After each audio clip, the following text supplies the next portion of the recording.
little crack cocaine-y there toward the end. But otherwise, I really enjoyed my time there in Albuquerque. All right. How old were you when you moved to Albuquerque?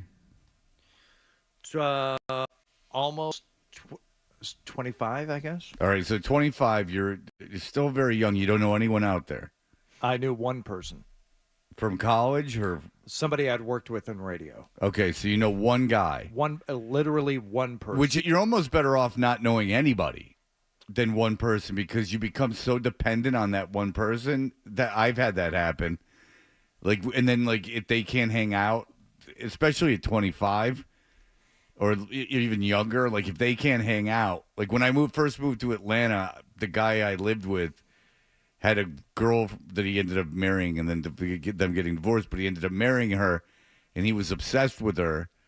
So like it was just more frustrating than anything. I almost wish I didn't know anyone. Yeah. Well, I mean, he had like a small network of friends when I first moved there. And, I mean, I needed to know somebody because coming from Michigan, you drive into New Mexico and you might as well be driving to a different country. I mean, it looks so different. And, you know, it's borderline different culture just in terms of, you know, like all the Spanish speaking, and there's, you know, all this stuff. And you don't know where to go. You don't know what to do. I have no idea what the city is like. I didn't know where to live.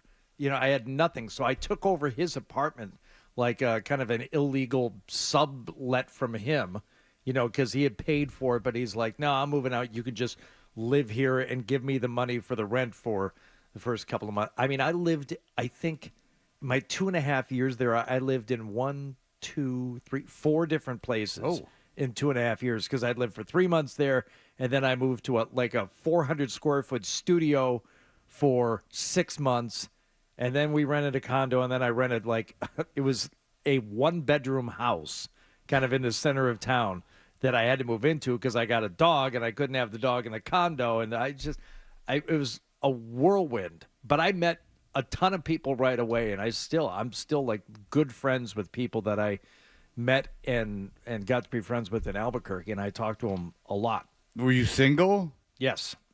Was that the kind of place where most people are married at 25, or they've been with someone since high school? No, not at all. It was very footloose and fancy free. You have a friend who moved to Omaha, and he's no Casanova, but he moved to Omaha, and like if you move to Omaha and you're over the age of like 20, you're basically screwed. Oh, yeah. Like my wife's relatives, like her. She's from Nebraska. She's from Omaha, yes. Oh, she's from Omaha. Oh, well, Omaha's in Nebraska, yes. Yeah, but I mean, there's so many other places in Omaha, like in Nebraska. Many thriving metropoli. Yeah. Lincoln, there's Kearney. Yeah, there's all these I was places. thinking Kearney. Yeah. When you were talking. Kearney? It's where, it's where the people. It's where the clowns go to train. That's you think there can be clowns? It's hard to be a clown. They're just working levers and watching kids die. I really do like and love my wife's family, her Nebraska family. I hated mine. Did you what?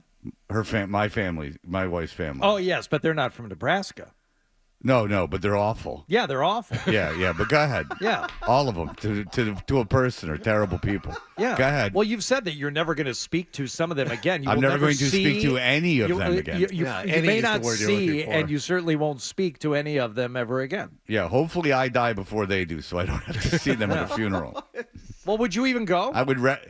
Oh no, I wouldn't go to one of their funerals. I'm saying that, but I'm almost Ideally, I would die first before there was a funeral where they might show up. Oh yeah. I got you. Yeah. I got you. Okay. No, which is actually big of me. Yeah, I can see that. Points for you. Well done. Yeah. I wish my own death first. But they do. You're so selfless. I'll tell you what a swell guy I am. I'm going to go ahead and wish that I'm dead. No. This is to spare the rest of you. It's not a pity party. No. It was altruistic of me. No, I'm not saying that I'm that I want to. I'm saying that Lord hope I do before anyone of. Hey, if it happens, it happens. Yeah. I'm very convinced where I'm going. Nirvana. Yeah. All right, go ahead. So my the people in wife's Nebraska- first cousin, who was pretty much like one of her sisters. They're almost the exact same age. She was married early, had kids. Those kids are all now married and have kids. You know, that like in their 20s, and they're great people, like successful, have great jobs, wonderful homes. It's just so different from like our lives, what my wife and I did. And a lot of people that I know, a couple of friends from college got married, I would say within like 2 or 3 years of graduating. But for the most part, everyone else waited another 4 or 5 years after that. But I'm envious of them sometimes because they're out of like the diaper phase and the baby phase and all that stuff. And their kids are like grown, out of the house, started their own families by the time they're my age. Like, that must be nice.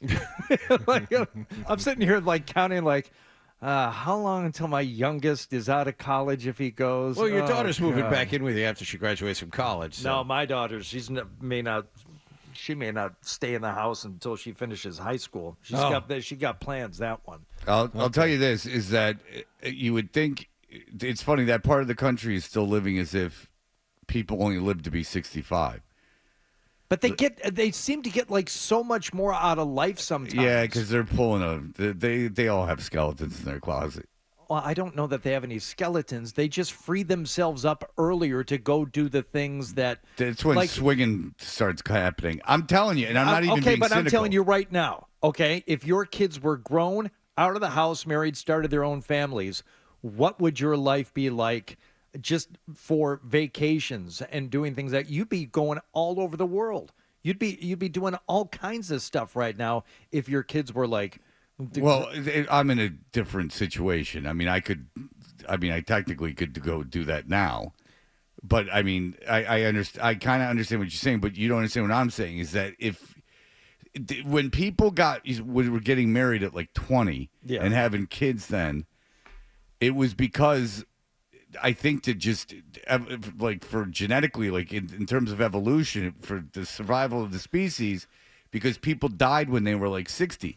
So that's say you're married for 40 years. Yeah. Wow. So, but now people are living to be like 85. So you'd be married for 65 years. That's far too long. I mean, it's far too long. So you've been alive for 20 years. You make a decision. This is how you're going to live the rest of your life.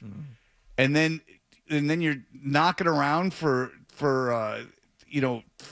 60 years with the same person, triple the time that you were on the planet when you married them. From your lips to God's ears, you know. Yeah, I hope I'm that lucky, Fred. And they're all these rich people, these billionaires that are trying to crack the code and get us living to be like 120. Yeah. And then you're really screwed. Yeah. Imagine you get married, you meet your significant other when you're 20, and then there's 80 years you're with that person. 80 years. And then when you die, you're dead. I mean, or they could die before you. What if you're with someone for 80 years, and then they die 75 years into the relationship? You're not going to know what to do with yourself. You've thrown all your eggs into one basket. Very sad. Very sad. You know? I don't look at it that way. Well, you should. How dare you not look at it that way? It's the way you should look at it. 80 years is a long time. 80 years is a long time. 80 years is a really long time. It's a long time. You're going to change so much. No one's stagnant. Well, I suppose in Nebraska, maybe. You talk like it's commonplace for people to be married for 80 years. I think that's No, rare. I'm saying in the future, like, because it's not ridiculous to say. What was Google the average lifespan in 1975? All right, Wallach's all over it. I can hear him tippy-tapping away. Yeah, he over can there. type like the Dickens. You don't worry about it. This is what it sounds like before you get here in the morning. Fred. I'm a very loud typer. I love it. It shows you he's working. Yeah. All right, what's the average lifespan in I'm 1975? getting there. 17 Well, your typing's no good if you can't read. That is a problem. Jesus, I can't read this thing. A little over 70. Okay. A little over 70. I don't believe 72.15. Was the average lifespan in 1975? Yes. All right, what's the average lifespan now? Average lifespan now is in your mid 80s. Yeah, so 10 years in 50 years. So you 10 years every 50 years. Sorry, I meant it right. 80 years old, but still. 8 All years. right, I don't even know. 79 and a quarter. Yeah, almost 8. I don't even know where we are anymore. You're going to live to... The average lifespan here, it's easy. The average lifespan in 1975 was 69, 68.8. The average lifespan that's for men. The average lifespan now is 80. That's 12 years. So 12 years in the last 50 years. So every 50 years add 12 years. No. I'm seeing the same thing that John did. 72.6 years in 1975. That's between men and women. Men were 68.8. Women were 76.6. Well, we're all men. Yeah, so 68.8. You're doing the aggregate of the I'm two. not doing aggregates. You're doing aggregates. In the late medieval period, the average life expectancy was 30 years old. The industrial age, 38. Come on, people. What about the pre-Columbian Mesoamerica? 24 to 32 years, guys. Holy crap, 69 years old, Fred, in 1975. You're right. Yeah, That's how about not that? old. How about Freddie T That's not coming through old. with the home run? Well, you know what he did? He did the drop down. Wallach, you and I didn't do the drop down. Yeah, you got to do the drop down. That's how I get all my I got the information. graph like Gotta you do did. the drop down. I got the graph like you did. So anyway, if we're living, a decade more every 50 years, Sure. you get where I'm going with Yes. this. Like, Keep it going. Yeah, so you should get married a decade later. You really should. If everything's equal, you should get married a decade later. So if you're doing the same social mores as you, then it's too much. So the conclusion to all of this is people who live in Nebraska are wrong. D.O.B. just They said, get married too early. D.O.B. just said, yeah, and how did that work out for me? Yeah. It doesn't always work perfectly because Push the delay button. Dan, How'd that work out? Yeah. Dan, I can't speak for a woman sitting through your male suitor. I mean, your concubine issues with the men going to Hawaii. Huge I could issue. imagine that was a big problem in the house. Huge issue. I mean, Didn't happen. when you're skedaddling off to Hawaii for 2 weeks at a time with some, we're going to Hawaii. Whoa, easy on the we. What, No. easier? Who said we? I There's no don't- I in we. yeah, he's not paying for you, honey. I mean, you have nothing to offer him. You didn't spend 2 years in Japan learning the arts of the concubine. Tea. And then he comes out on his knees. Tea. No funny stuff, but damn if they're not good companions. Have you heard those places in Japan? Like you go and like it's not sex, but like you pay, and it's I guess quite expensive. So and you there's pay, and they kind of like just serve you. Really? But there's no. It's not like anything physical Oh. or sexual like in any way. But like they're just like super like nice to you and like hang out. and, like, You're hand you paying a stuff. woman to be nice to you? And Yes. Yeah, that's exactly what it is, to serve you and be nice to you. Yes, that's exactly what it is. There's a TV, Geisha, maybe, not concubine. yeah, there's a TV show called Tokyo Vice that I started watching, and if I remember, it's been a couple of years, but a lot of it has to do with this guy who spends time in one of these escort clubs, and all you do is you go in and spend a lot of money to sit and have a drink with, a beautiful woman, and people become very protective and possessive of these women, but you only paid for an hour. You paid for one bottle of champagne. You just sit there and talk with them and drink with them, and that's it. Yep. And then you fall in love. The next thing you know, you're married, and then you're living forever. You know what I'm saying? 80 years. Yeah. It's too long. Jack, go ahead. Hey, Hardy, doesn't this sound like Fred's just trying to justify his divorce? Oh, he's justified it in his heart and mind several times over at this point. But Fred, you did get married relatively young. I think you were younger than I was. I got married when I was 30. I'm not trying. I know. I'm telling you how I feel post-divorce. I guess I could see your point in that, like, if I felt bad about getting divorced, I would be trying to justify it. But I don't feel bad at all about getting divorced. Quite literally, I swear to you, I don't. So I'm just Another thinking. question. Yeah. Can you justify your no first-round pick for Linus Ullmark? They got a first-round pick. I know, but you said that they'd have to give somebody with him. Well, they picked up some stuff with him. I mean, they didn't. I mean, they did take. They took on a pretty bad contract, and they took a goaltender that they didn't want. They took two pieces Ottawa didn't want. So, Jack, that's a little unfair. I mean, they didn't give anything with Ullmark, but they took back things with Ullmark. You understand what I'm saying? They also didn't have to take Corpusalo's whole contract. So Well, they took 75% of it. Out in the deal. There's 3 years left in the deal, and they took 75% of it. Look, I like the deal too, Jack, and it's more than they got. But I wasn't way off base. Admit that. Be fair. No, not way off base, but at least they didn't have to give up a decent second player. And good for Sweeney.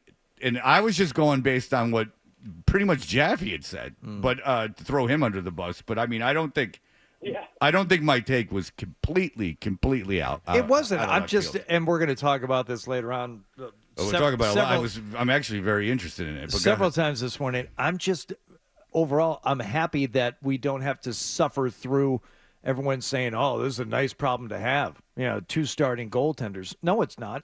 It's a problem. It's is a what redundancy, yeah, and finally a first round pick. They can make up for the Bertuzzi pick. Let's hear it. Yeah, well, listen, maybe get a minor leaguer that's any good. Maybe get someone in your system that you can develop because this the kid who was supposed to be so good is not panning out. Yeah, if you asked Don Sweeney, do you want to take the worst starting goaltender in the NHL back in return and pay him for the next 4 years? He probably would have said no. But you get a first-round pick and a bottom 6 forward that might be a fan favorite. So yeah, all right. So we'll get into that. But I'm telling you, I don't think what I said was completely out of the blue. I mean, they did have to take some crap back in return for Ullmark. Corpusalo, 4 years left. On Yeah, it's not good. All right, we'll be back in just a moment. You're listening to Toucher and Hardy on the Sports Hub.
Sports Hub.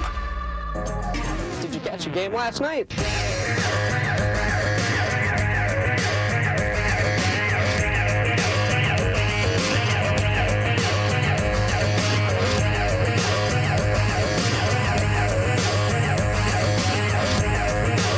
Hey, we're Dutcher and Hardy. Hardy, what's going on? Stanley Cup Final Game 7 last night. First, who watched?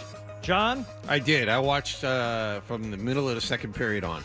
I Fred? watched the first period through the half to the third, and then I was getting sick of Florida, so I turned it off. But then I heard their coach speak. We'll play it later, and then I liked them. I like their coach now.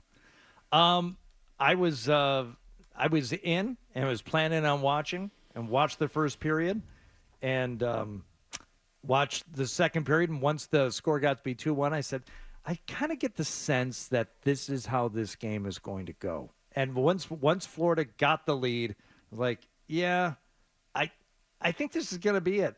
And sure enough, I've done this several times since I started the show. Like, wake up first thing in the morning, grab my phone. Yep, I was right. Didn't miss nothing. Yeah, that's what I did. I got up at like 2:30 and I looked at my phone and I went, yeah, I didn't miss anything either because I got the same vibe. They just started icing the puck and I was like, all right, well, this is just gonna be slow and torturous. Yeah. So, and I don't really want to see Florida because I developed a little bit of dislike for them. After this call or after this play, I should say, especially. Fogle cuts out front, and a save by Bronny, and then it's pushed away out of harm's way by Kulikov, and the Panthers break it out quickly. Here's Reinhart at the right wing side. Reinhart to the right circle. A shot, and he scores! Sam Reinhart gives the Panthers a 2-1 lead here in Game 7. 4:49 to play here in the middle frame. Yeah, isn't that interesting that Edmonton had a puck floating in the crease, like it was up about shoulder level of Bobrovsky, when he's a tall guy, but he was, crouching. Right. And it was just floating in front of the open net. It falls harmlessly to the ice, and then the Panthers turn around and just like that. Not a great goal. Not a great goal to let in.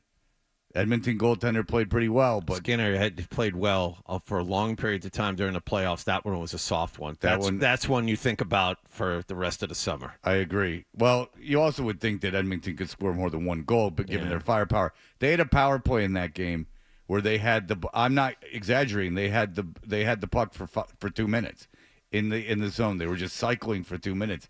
Florida couldn't get it out, and then they were in the zone for a minute and a half, and then there was a stoppage, and they brought the first penalty kill back.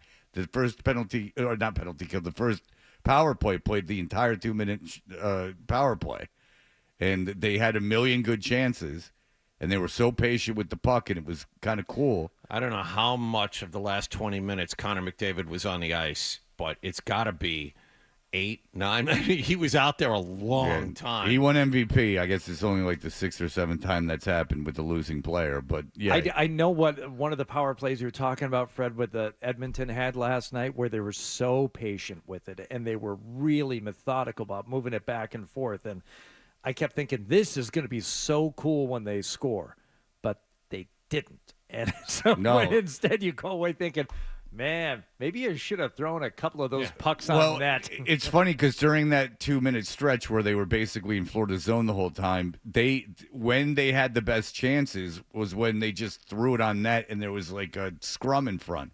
That's when Bobrovsky played very well last night, but that was when there was the most action, is when they threw one on and got in there. Draisaitl is going to come out that something was very wrong with him, because he didn't do anything in this series, and he was super emotional after the game. And I have a feeling that he's a little worse for the wear. McDavid played 26 minutes last night. That's as a forward. Yeah, My God. nearly 26. Only one defenseman from Florida had more ice time, I think, last night. So, final is this the final radio call from Florida? Mike Lockhart, the one that's in here? This is the one I heard a couple of times already this morning. 10 seconds left. 2-1 Panthers. A dream 30 years in the making is a reality. The Florida Panthers have won the Stanley Cup. One Stanley is coming home. You always will have a place in South Florida.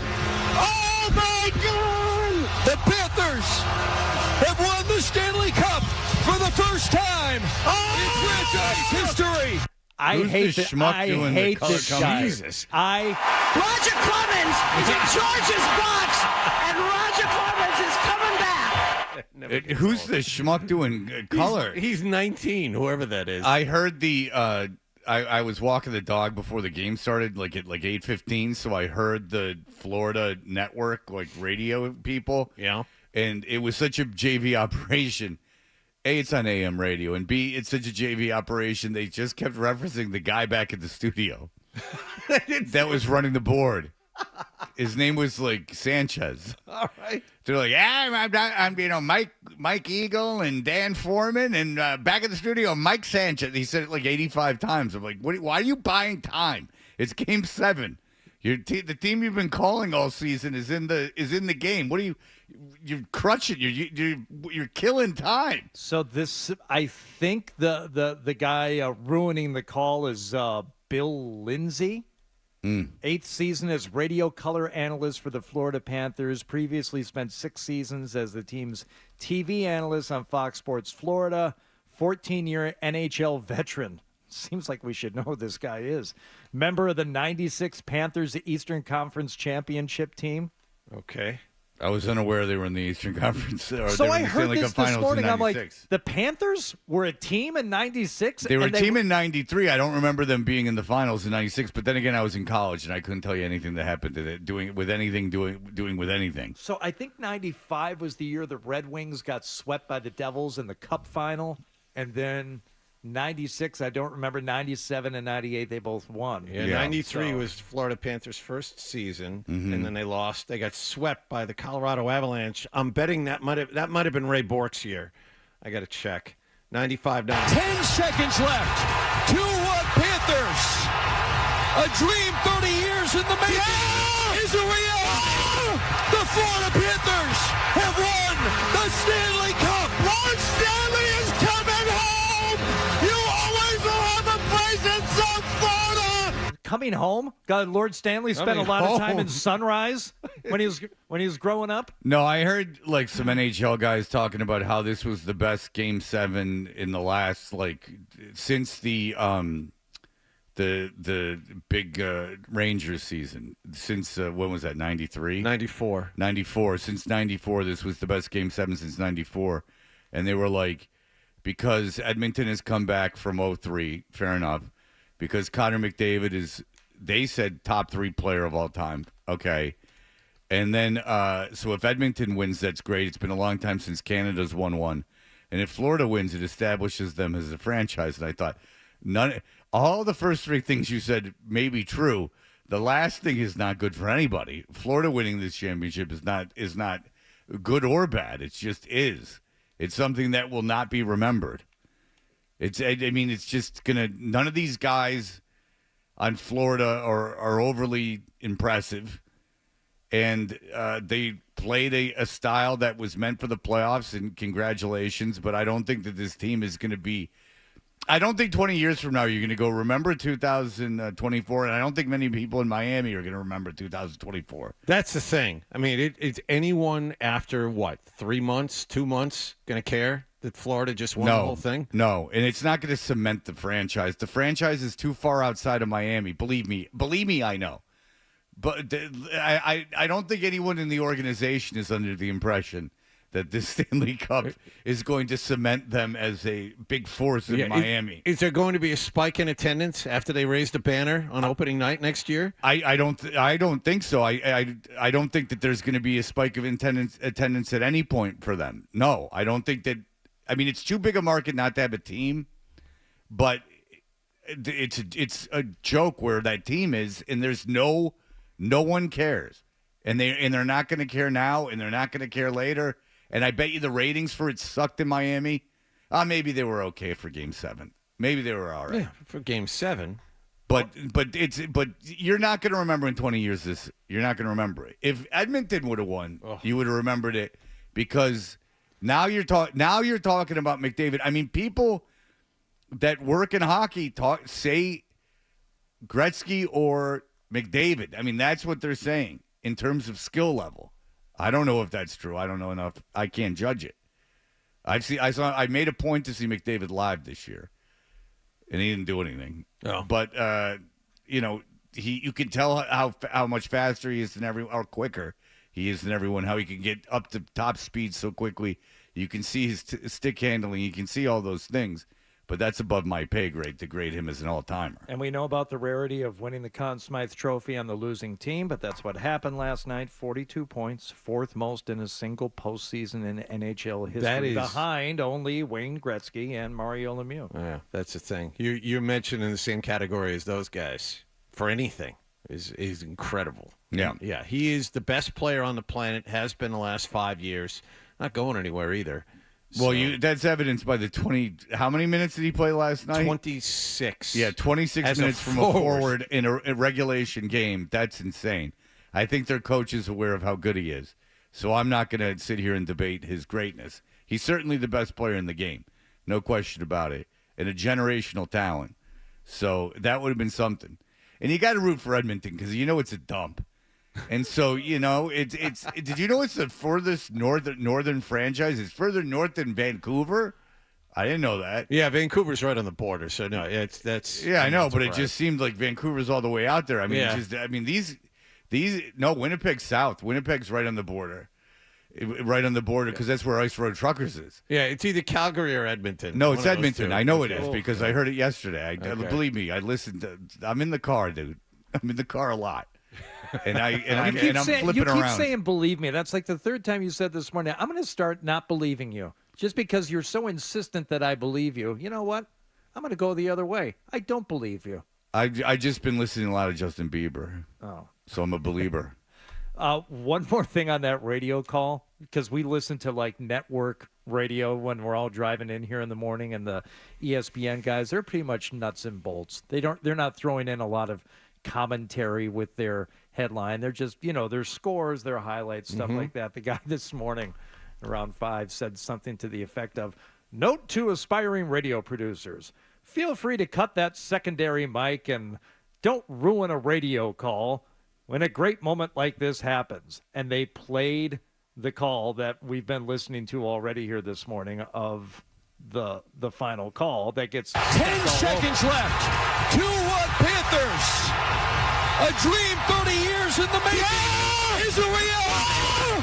The Florida Panthers. Yeah, he's got to feel a little bad about himself this morning. He's fine. He got excited. He played the game. Oh wow! If he played the game, then do whatever you want. Lord knows. I think that he played in Florida. It means something to him, Fred. I'm telling you, he played for the Panthers at a time that none of us can remember Panthers actually being a team. The guy I talked to with the Panthers organization seemed none too excited about any of this. All right, so we'll be back in just a moment. Here are the headlines. Sports Hub headlines. Bruins traded Linus Ullmark last night. He was sent.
coming more with FanDuel. What else is going on, Hardy?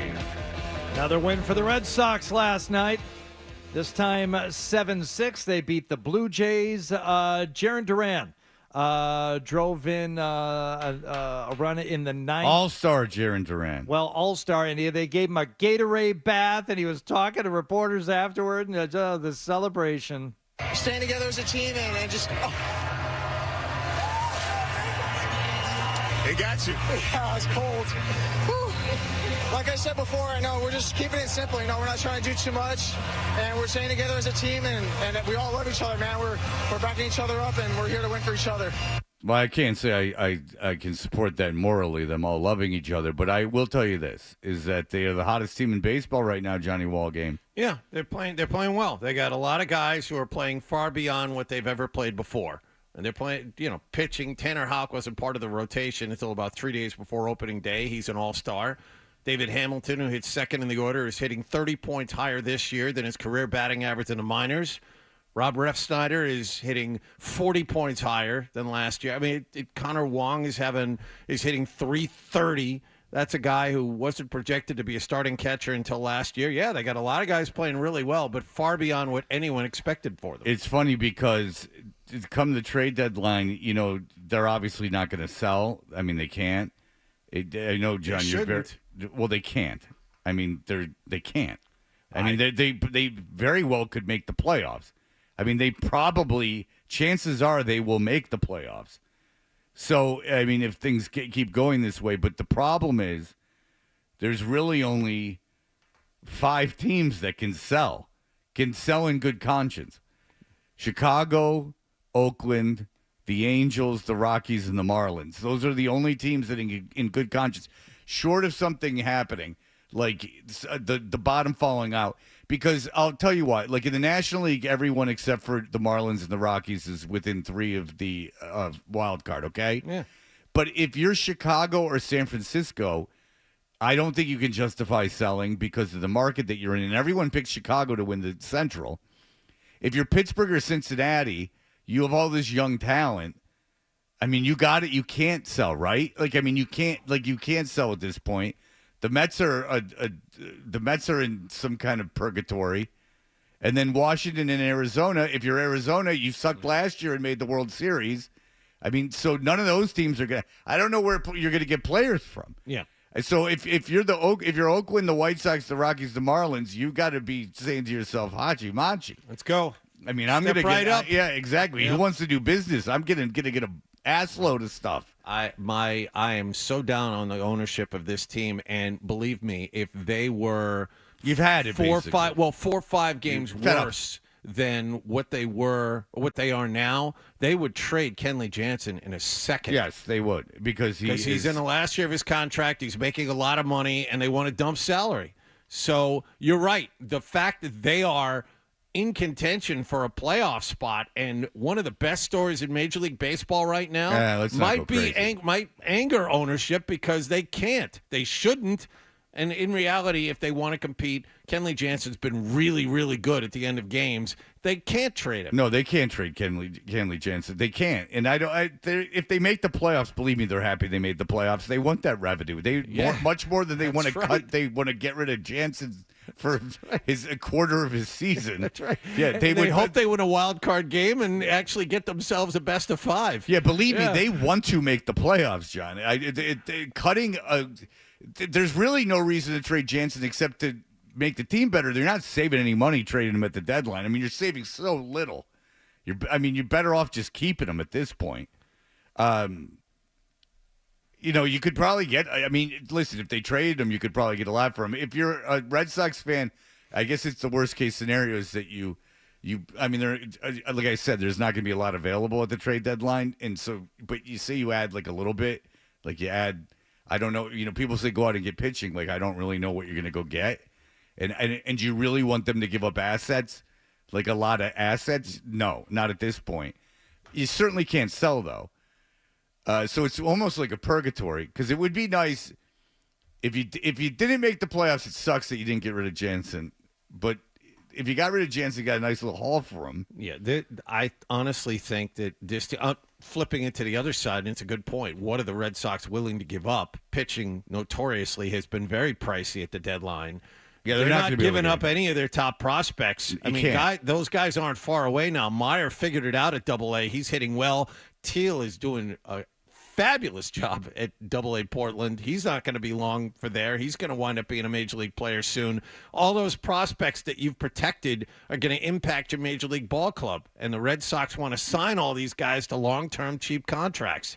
So they're not trading any of these kids. Not for a rental. No. Not a chance. Well, no, and nor should you. You don't think they should either. No, absolutely not. So you're down on ownership, and I understand why. I am down on ownership because they did absolutely nothing with this team. Aggressively did nothing with this team. Right, but you're not going to go crazy if they don't make a big ad at the trade deadline. No, now that you've chosen this path, you need to walk it.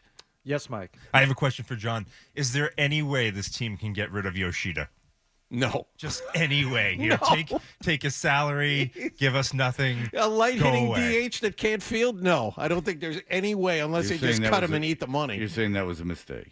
Yes, massive mistake. You're saying that they didn't look at that. They didn't do the right thing. But to give every other Major League Baseball executive around the league credit, they all knew it was a mistake the second they signed him to that contract. Remember all the stories afterwards? You're paying him how much? Yes. Yes. It was he can't field the position.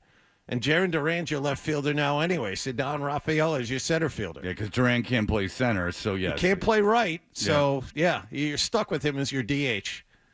By the way, when you go to Yoshida's page on ESPN, the box set of Black Sabbath Sabotage is right there to purchase. Perhaps a deal with the devil Yoshida made to get this deal. By the way, Lockhart's all in on the Red Sox. He is that him or his dad? His dad is all in. No. Mike's locked in on the Red Sox. Mike's got Red Sox fever. Really? This is the most I've ever seen him into the Red Sox in my entire life. He's like a champion of this team. He texted me last night. All right. I think he's... What? He is? It's an exciting I'm team. saying all right to him, not you. No, you're saying all right like he's an a-hole. No, I just kick his ass, Mike. Maybe I should have known by the 13 cuts that he put into the system this morning, having to do with all the highlights. Alex Cora, Jared Oh my Duran. God, Alex Cora post game is 6 different highlights. Look, you should be excited that someone Mike's age is into the Red Sox and believes in them. That lowers the average age by about 5. That's true. I'm telling you, this is a fun team to watch. Now, don't go crazy buying tickets. Let's keep that right where it is. Me and my son go to a game. I don't think get out of there under $200. Sit behind the dugout. You're fine. Let's not go crazy. Let's not get nuts with buying all the tickets up. But I think they still lead the league lead the American League in stolen bases. Yeah, it's an exciting team. Duran and Hamilton, the two top guys at the top of the order, both have 20 stolen bases before the All-Star. You know me. I contend that the stolen base is the most exciting thing in baseball. I would love to watch. I could watch 10 games in a row without a home run. A triple's 1,000 times more exciting than a home run, and a stolen base is more exciting than a home run to me. And so that's the way I like personally. I like the chaos that starts. I like that. I like the problems that in the anticipation of something happening at all times. I like the wave.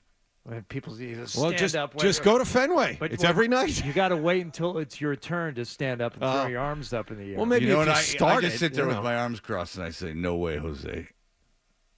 Not me." But you're singing "Sweet Caroline." Well, I'm not a communist. Of course I am. Right, good. And then I put my arm around whoever's next to me, and I sway back and forth and have a big smile on my face. And then coming home, I get hit by a car and die. That's what I expect from everyone that's singing that song with a big smile on their face. If you're enjoying this so much, it's so fun for you. I hope you get hit by a bus. Like you're still riding high, singing "Sweet Caroline" in an 8-0 game that you're losing. Yeah. And you come out with a big smile on your face. You walk down Lansdowne Street, kaboom. You still got a dopey smile on your face. And you get knocked over by a bus. All right, so we'll be Sing back. that song now, stupid. Yeah, right? You still happy, dum-dum? All right, so when we come back, the leaps that we've taken. There's a reason we're jamming this at 7. But the NBA draft is... I don't know how it's going to go. Oh, it will be fine. I don't know how it's going to go. Look, but we all know it's dumb. We're we're doing something pretty dumb, but it's in honor of the NBA draft. We'll have that free in just a moment. Toucher and Hardy. 90.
SportsHub.com. I'm John Wallach of Boston's Home for Sports, 98.5 The Sports Hub. Your next update at 7:30. To us, Boston pride runs deep. I'm a Bostonian! This is Boston's Home for Sports. Bow, bow, bow! 98.5 The Sports Hub. You're listening to Toucher and Hardy on the Sports Hub.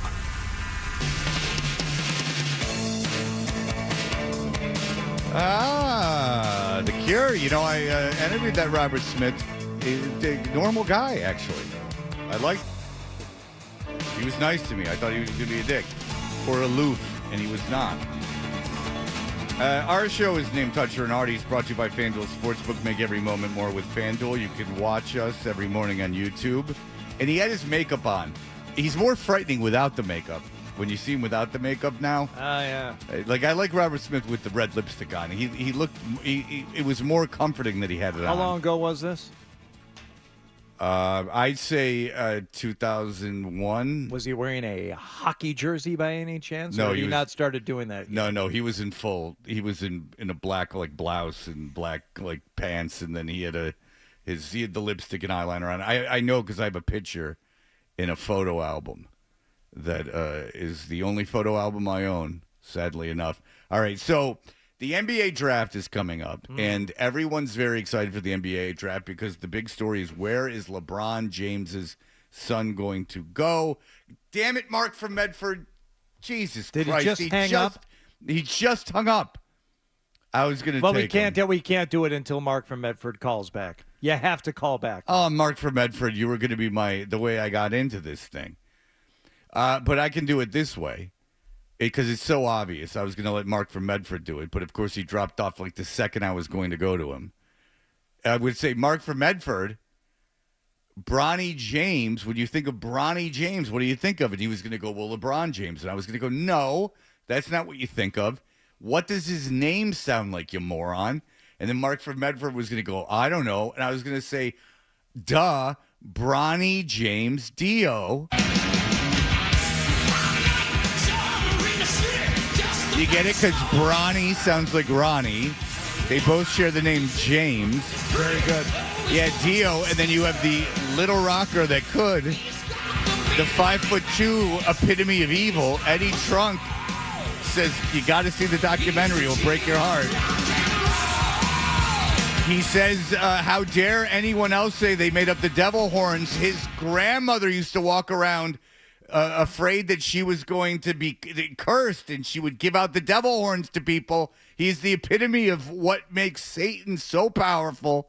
Ronnie James Dio. So what do you have here for us, Hardy? Well, I am going to give you a fact ripped from the biography of either Ronnie James Dio or Bronny James. You have to tell me who this fact applies to. Okay, so is it the son of LeBron James or the son of Satan? Correct. Okay. All right. Very good. Is it someone who is 5'2" or someone who is 6'2"? Both are about as likely to have success in the NBA. Well, I'm glad you brought that up right away, Fred. We will start with this. 162.5 centimeters tall. Oh, that is interesting. 162.5 centimeters tall. Is that Ronnie James Dio or is that Bronny James? Ronnie James Dio. Wallach? I'm going Ronnie James Dio. How many feet and inches is that? 5'4" equals 162.5 centimeters. I gave Bronny the benefit of the doubt and said he's 6'1". That's 185.4 centimeters. Ronnie James Dio, that's how what he's listed at 5'4". I don't think Ronnie James Dio is walking around at 5'4". I think that this reminds me of Know Your Metal Midgets that we used to do. Sully from Godsmack, a very popular one, along with Ronnie James Dio. Yeah. So small, so skinny, no chance in a fight, but he could conjure up magic to make your life awful difficult. Go ahead. Here's another fact. Did Ronnie James Dio or Bronny James gravitate toward their chosen profession because their father would not allow them to play football? Oh, all right. Well, Ronnie, football. Well, you're throwing us off because John, you're going to think Ronnie James Dio is from where? Pasadena, California. I have no idea where. No, you would think that he was from England because he was in the English band Black Sabbath. But in fact, he is from Brooklyn, New York. All right. So there was no danger of him playing football. He was a city kid from an Italian family. I'm going to guess that Bronny James Dio is saying that he wanted to play football, which he probably should have. Well, hold on. Who's Bronny James Dio? Which one? You combine them there. Yeah. I'm saying Bronny James is marrying into the Dio family. He's going to marry the widow of Ronnie James Dio. Okay. And he's going to take her name. Yes. It's going to be hyphened. Bronny's going to knock her up, and then they're going to have a kid, Bronny James Dio. I'm going to say Bronny James is the one who was. And hit it. Jesus. That's a throwback. That was from a Bryant game. Bronny James, yes, ended up playing basketball because LeBron would not allow him to play football. All right, this is going you so had to much. keep that brain intact to read the first pages of books. Son, you can't afford CTE. You got to carry on the lineage of our family. That would be great at chess. Don't know how to play, but we've been told. That is the most Trump thing ever. He should be LeBron James Trump. We should play that game. Did LeBron James say it or did Trump say it? You know, I'd be a very, very good chess player. I don't know how to play, but I'd be a very, very good chess player. I have scars all over my body. Yeah. Many, many French fries. That's right. I love The Godfather. Well, can you pick out what part do you like the best? Oh, there's too many to say. That's like, I love the Bible. It's Just the give me greatest one book. line. Give me one line from The Godfather. Oh. They really are the same. We got to this summer play. We got to play LeBron James Trump because they are exactly the same. Because you know how LeBron lives his life over The Godfather, but he's obviously never seen it or read it. No. Trump, you know how Trump was selling those Trump Bibles? He's like, my favorite book is the Bible. I love it so much. And they're like, what part do you like? This has really happened. And they're like, what part do you like? He's like, the beginning is great. He's like, I love the beginning. Yeah. Like the two of them are very similar. All right. Play a lot of chess. Move me on to any black square. Not in real life. Next up. And then a guy called in defending him. Actually, a lot of people have told me you should play chess For the queen to use. because you'll be great. I've never played chess, but in my mind. God, he's stupid. He's a great basketball player, highly motivated, but he is no genius. He's very Play a lot of chess. I've never played chess. Not in real life. He did stick himself with that Paul kid that has done him well. I was wrong. I thought that was a dumb thing to do, but it turned out to be brilliant. Go ahead. All right. Mother's name is Anna. Is that Ronnie James Dio or Bronny James? That's got to be Bronny James because Dio's mom's name's like Luciferus. I'm going Ronnie James Dio on this one. No way. Ronnie James Dio's mother's name is Anna. Yeah. That's not so evil. It really is. And I don't know. I can't even get anything out of it. It's just too plain. All right. I mean, she obviously drank during her pregnancy. He's very small. Made his first magazine cover at age 18. Ronnie James Dio or Bronny James? If you want to know, Ronnie James Dio at the age of 18 was in a doo-wop group. That's how old that son bitch is. So I'm going to say he was not on the cover of any magazines at 18. He was too busy doing doo-wop. You mean like sticking a finger down her throat? Yeah, that was the episode of Mr. Belvedere where Mr. Belvedere says I'm tired of being fat, and he gets bulimic.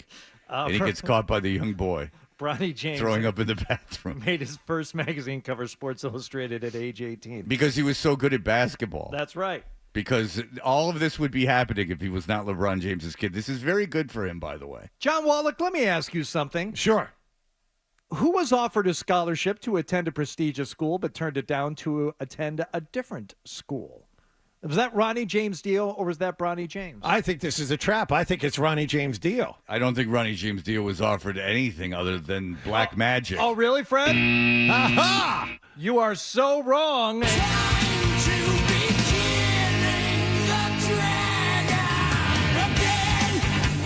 Yeah, the Dragons got something to say about that. Ronnie James Dio What do you want to write about? There's so much to write about. Dragons. was offered a scholarship to Juilliard, but turned it down to attend the University of Buffalo. Oh, he was.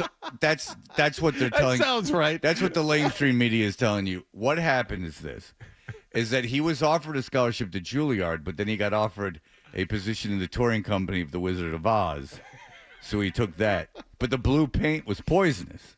You see, he was or that would be Willy Wonka. Willy Wonka, the blue paint was poisonous. Oompa Loompa. He was the satanic Oompa Loompa. Got it. He went Oompa Oompa. And then he gave you the. And they said, Ronnie, why are you playing it so evil? And he's like, I'm Ronnie. I have songs of dragons constant in my mind. In the video of Last in Line, it's going to be weird, and our guitar player is going to come out of a pawn shop for real, and it's weird because it's like urban London. And it's all grainy film. And it seems way darker than it should. Last one. Are you ready? I don't think so. I want this to go on forever. Net worth of $10 million. Now, obviously, if it's Ronnie James Dio, we're talking about the estate at the time of his death. Net worth of $10 million. I don't think they can give a net worth on Bronny James Dio. Oh, because of the NIL. Ooh. Mm-hmm. You got to figure Ronnie James Dio's a billionaire at his death. Just on the Rainbow in the Dark streaming would probably be worth $1 billion. I'm going to say Bronny James. Bronny James. So close, though. Ronnie James Dio's estate at the time of his death, net worth of $10 million. Bronny James, $10.5 million estimated net worth. That's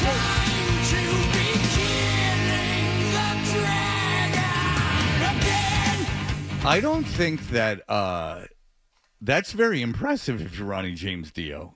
In all seriousness, $10 million. He lived a long life. You would think that just the royalties, because he was on that Heaven and Hell album from Black Sabbath. He had, despite all the odds, he had success as a solo artist. Well, Fred, please don't question me because I spent a lot of time researching this. I went to at least one Google site of estimated net worths, and those are never wrong. So yeah. I'm telling you that I'm not questioning you, by the way, Hardy. I'm just questioning. I'm saying you could very well be right. I have no idea. I'm questioning the power of Satan if he is indeed died with only $10 million in the bank. Or maybe he went nuts buying platform shoes at the end. Who knows? You know what? Or maybe he took all. What did he do with all the Cheers money? I mean, he was damn it, I forgot. Damn it. Yeah, you did. One person would have gotten the joke. You had to sell it a lot. One person would have gotten the joke. But what did he do with all the Cheers money? I mean, that's been in syndication for a long time. Slight resemblance between Ronnie James Dio and Rhea Perlman. A slight resemblance? A slight resemblance? If I told you they were conjoined twins, if they both had the same if they were sharing a jacket, you would believe they were conjoined twins. Plus, they both had forked tongues. All right, thank you. And they both were with Danny DeVito for a time. Yes. All right. That's well documented. All right, well, great. It was a fun game we called. Is it Bronny James Dio? We called it Bronny James Dio. Yeah, that's what we called it. That's the name of the game, baby. Power bottom, baby. That's the name of the game. Conor Ryan writes about the Bruins. They made a big trade yesterday. Did they make out or did they get screwed? We will find out. Were they the first in line or were they the last in line?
Conor Ryan, our good friend Conor Ryan, covers the Bruins for the Boston Globe, the paper of record.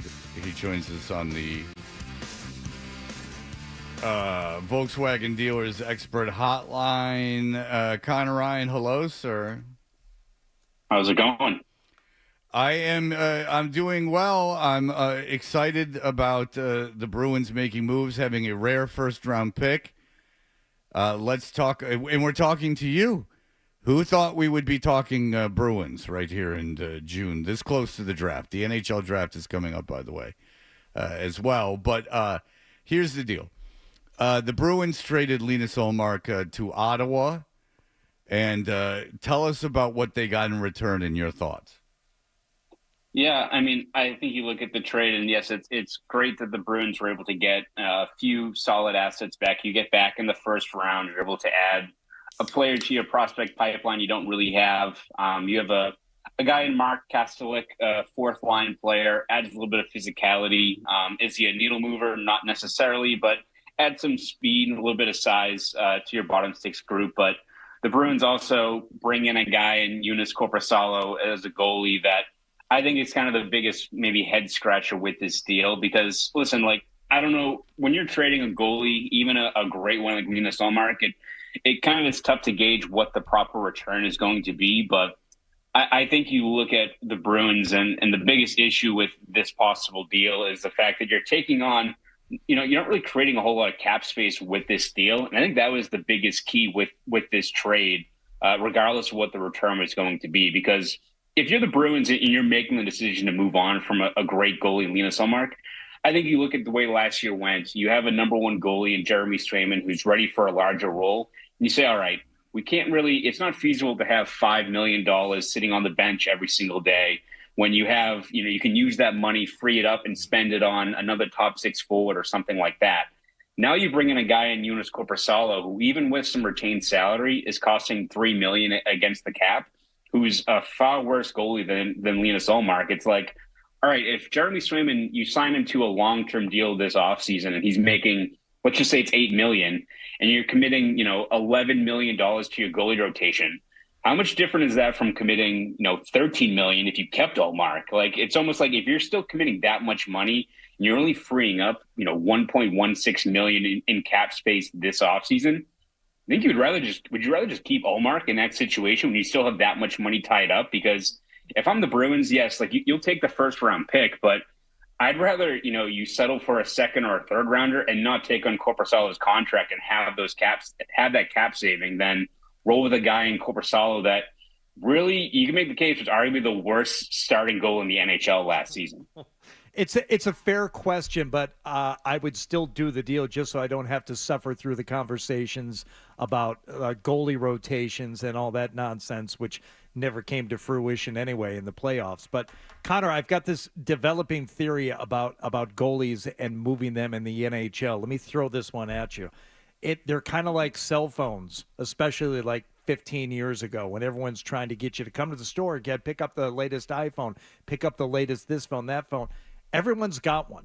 Everybody had a phone at that point. So to get someone interested in a phone, or in this case, a goalie, you have to convince them that it's so much better than what you have right now, and you're willing to do that, and you're willing to essentially go all in on that guy, and the return ends up being less because I think teams are reluctant to make a major move like that unless they're convinced it is the right thing to do and they don't have to give up that much to do it. And as we've seen time and time again, goalies have success one place, they fall off a little bit when they go somewhere else, and you're kind of married to them for this amount of time, and teams are just not willing to do that or give up a lot to get any goalie out there because there's just too much at stake. Yeah, you weren't a fan of like those Razor cell phones back in like 2005. You like flip it too quickly and it immediately like snaps in half. Well, what you're talking about? This was a conversation I was going to have with Fred, specifically because he and I'm sure, were both forced to do cell phone store remotes. get people to come in and pick up a new cell phone. It's like everybody's got one. It's like a goalie. Right. You've already got a goalie. He may not be the greatest goalie in the world, but we like him. And, we won some games last year. Oh, no, you need this new goalie. Do we? All right, we'll take him, but we're not going to give you very much in return. Yeah, I mean, it's so tough to gauge a proper return for even, an established goalie like Linus Ullmark. And you hear all the rumors in the days and weeks leading up to, like, what seemed like an inevitable Ullmark trade. And you're talking about, a top four defenseman like Jacob Chikrin or a young center like Shane Pinto. Like, I don't think any of that was going to be realistic. Or, like, Ottawa's number 7 overall pick. You weren't going to get a huge return like that, especially with the fact that Linus Ullmark doesn't sign or agree to a long-term extension with Ottawa right off the bat here. So you kind of have to make do with what you have. So, yes, you do get a first-round pick. You were able to probably identify and get a young center prospect that at least gives you a intriguing player to add to your system here. Kastelik, again, helps a little bit. And, you can make the case that Korpisalo, even though he's had pretty rough numbers, you put him in the system, put him with, Bob Essenza and the goalie development team they have here. Maybe you have something, you get something out of a player like that. Still, I just think the biggest thing is just with taking on that Korpisalo contract, you're putting handcuffs in terms of just how much you can really get creative this offseason in terms of spending. Like, my biggest concern with the Bruins and their approach with this is, yes, maybe you have something in Korpisalo, but look at last year when the free agent market cratered for a few players, and Tyler Bertuzzi's market cratered a few days after free agency starts. The Bruins don't have any money to spend. Or like, they'll be able to sign a guy like Elias Lindholm or give Jeremy Swayman a contract, but what happens day 2 or 3 of free agency when you have a player that could help you, like Anthony Duclair or some 20 goal scorer, and all of a sudden you look at the money, and because you only created about $1.1 million in cap space, you're not able to jump into the sweepstakes there. I think that's the biggest issue I have with this right now is just you weren't able to fully create a bunch of cap space off of moving on from Ullmark and giving yourself just the ability to add guys that move the needle this year. Because I think we all agree what this team desperately needs this offseason is more scoring up front. All right, so when we're talking to Conor Ryan from the Globe about the Bruins, when we were talking about trading Linus Ullmark before the trade happened, we were like, people like Jaffe were saying you might have to attach a guy like Beecher. You might have to attach a young player, not an elite player, but a good young player along with Ullmark to get a first-round pick in return. And I don't even think he thought they might get a first-round pick just because of how bad the goalie market is. So my question to you is this. If that was the case, would you have preferred attaching a current Bruin of some value to Ullmark and not having to take back their goaltender in return? Or would you rather take on the 75% of the salary of the player they got?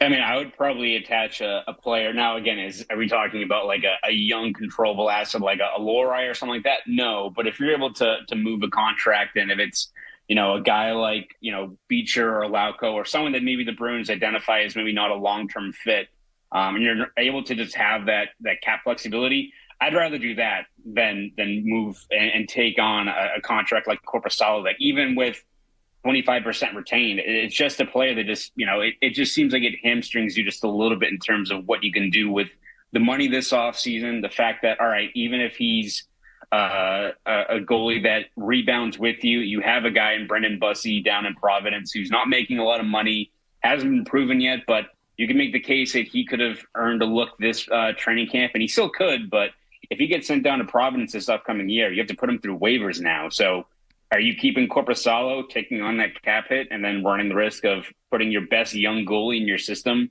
on waivers because you don't have room for him now? Like, I just think, yes, like Korpisalo could, we could look at this trade a few months from now, and Korpisalo's in a backup role in limited reps, and he's got a .920 save percentage, and it's all good. But it just seems like when you factor in the money, when you factor in the fact that you already have a young goalie that you could turn to and save a lot of money in the process, it just makes things more complicated in terms of what the Bruins' overall goal should be this offseason, which is freeing up as much money as possible and adding some goal scorers up front. I think that's the biggest key for this team in the next couple of weeks. Could they move Korpisalo maybe if they agreed? Like, could this be like a long con where they move him?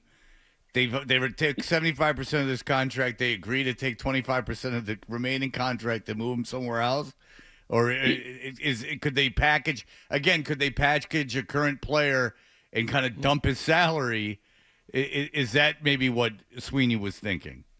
Yeah, that's the one thing that does feel like another shoe has to drop here in terms of what the Bruins are going to do with Korpisalo, because there's a couple of ways you can either kind of hide some of that money. You can bury him down in Providence if you want to. That saves about $1.15 million. You could buy him out, which again makes it all of a sudden like you're only counting, I think, $250,000 against the cap this year, but that stretches out for so long with his contract that I think he'd be on your books making $1 million through, I think, 2031, 2032. So all of a sudden he's on your books for about 8 years now in terms of how he can impact it. So if you're that desperate, you could buy him out. And yeah, you can see, with the fact that he's already got 25% retained, you could throw another sweetener on a deal like that and see if another team wants to bite, or you could, package a player to try to get his contract off the books. Again, you look at what Otto has been trying to do. They've been trying to do the same thing in terms of getting a taker for him for a couple of months now, and no one bit until the Bruins came calling and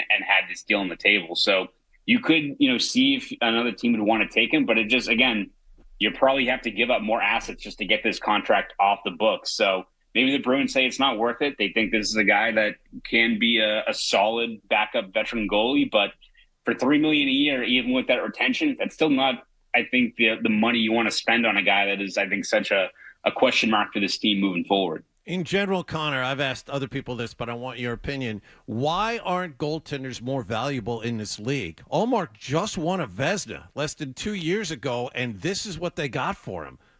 Yeah, I mean, I think it probably is the fact that just sometimes it can be so, volatile in terms of, measuring maybe long-term production. It's almost like running backs, right, where I think you have guys that you can plug and play that can do a solid job.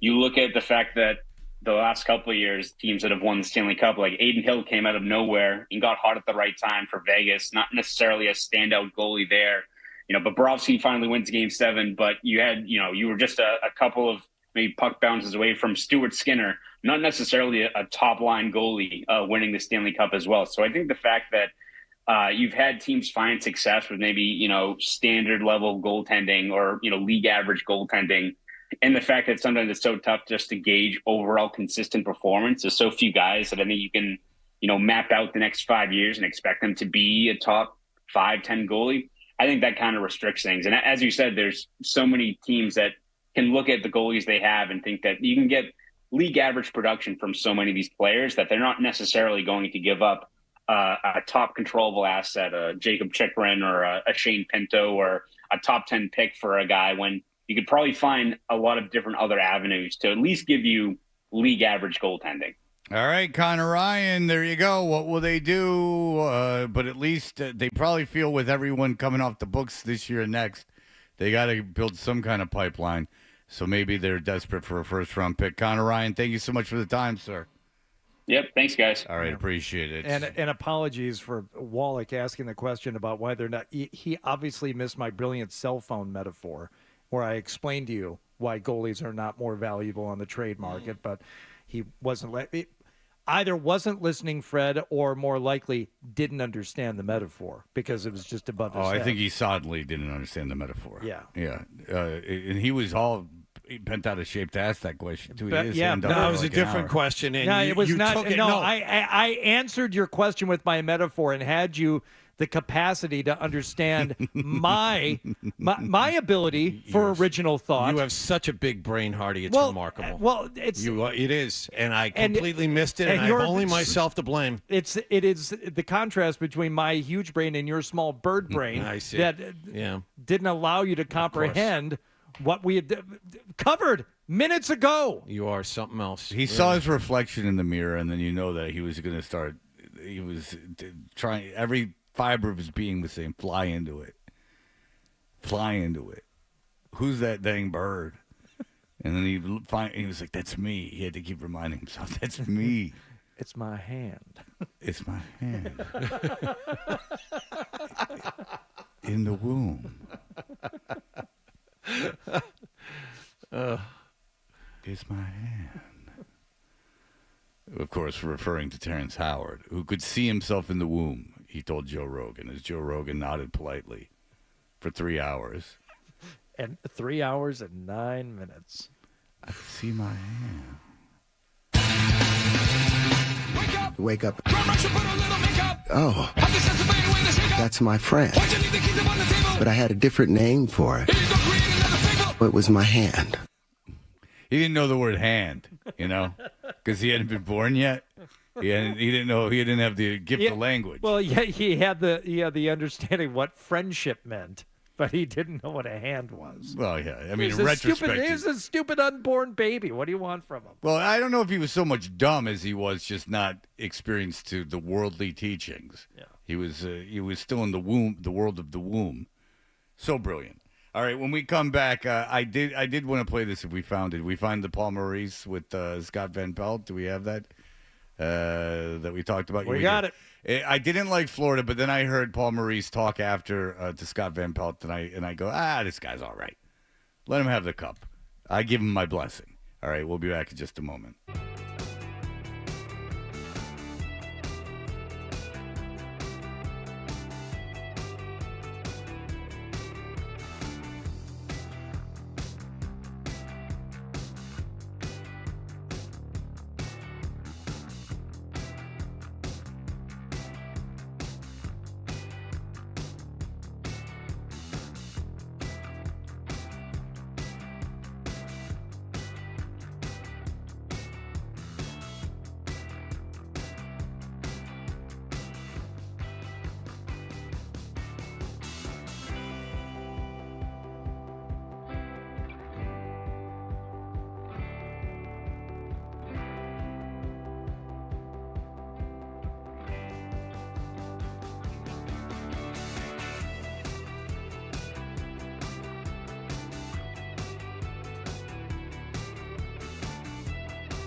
Toucher and Hardy on the Sports Hub.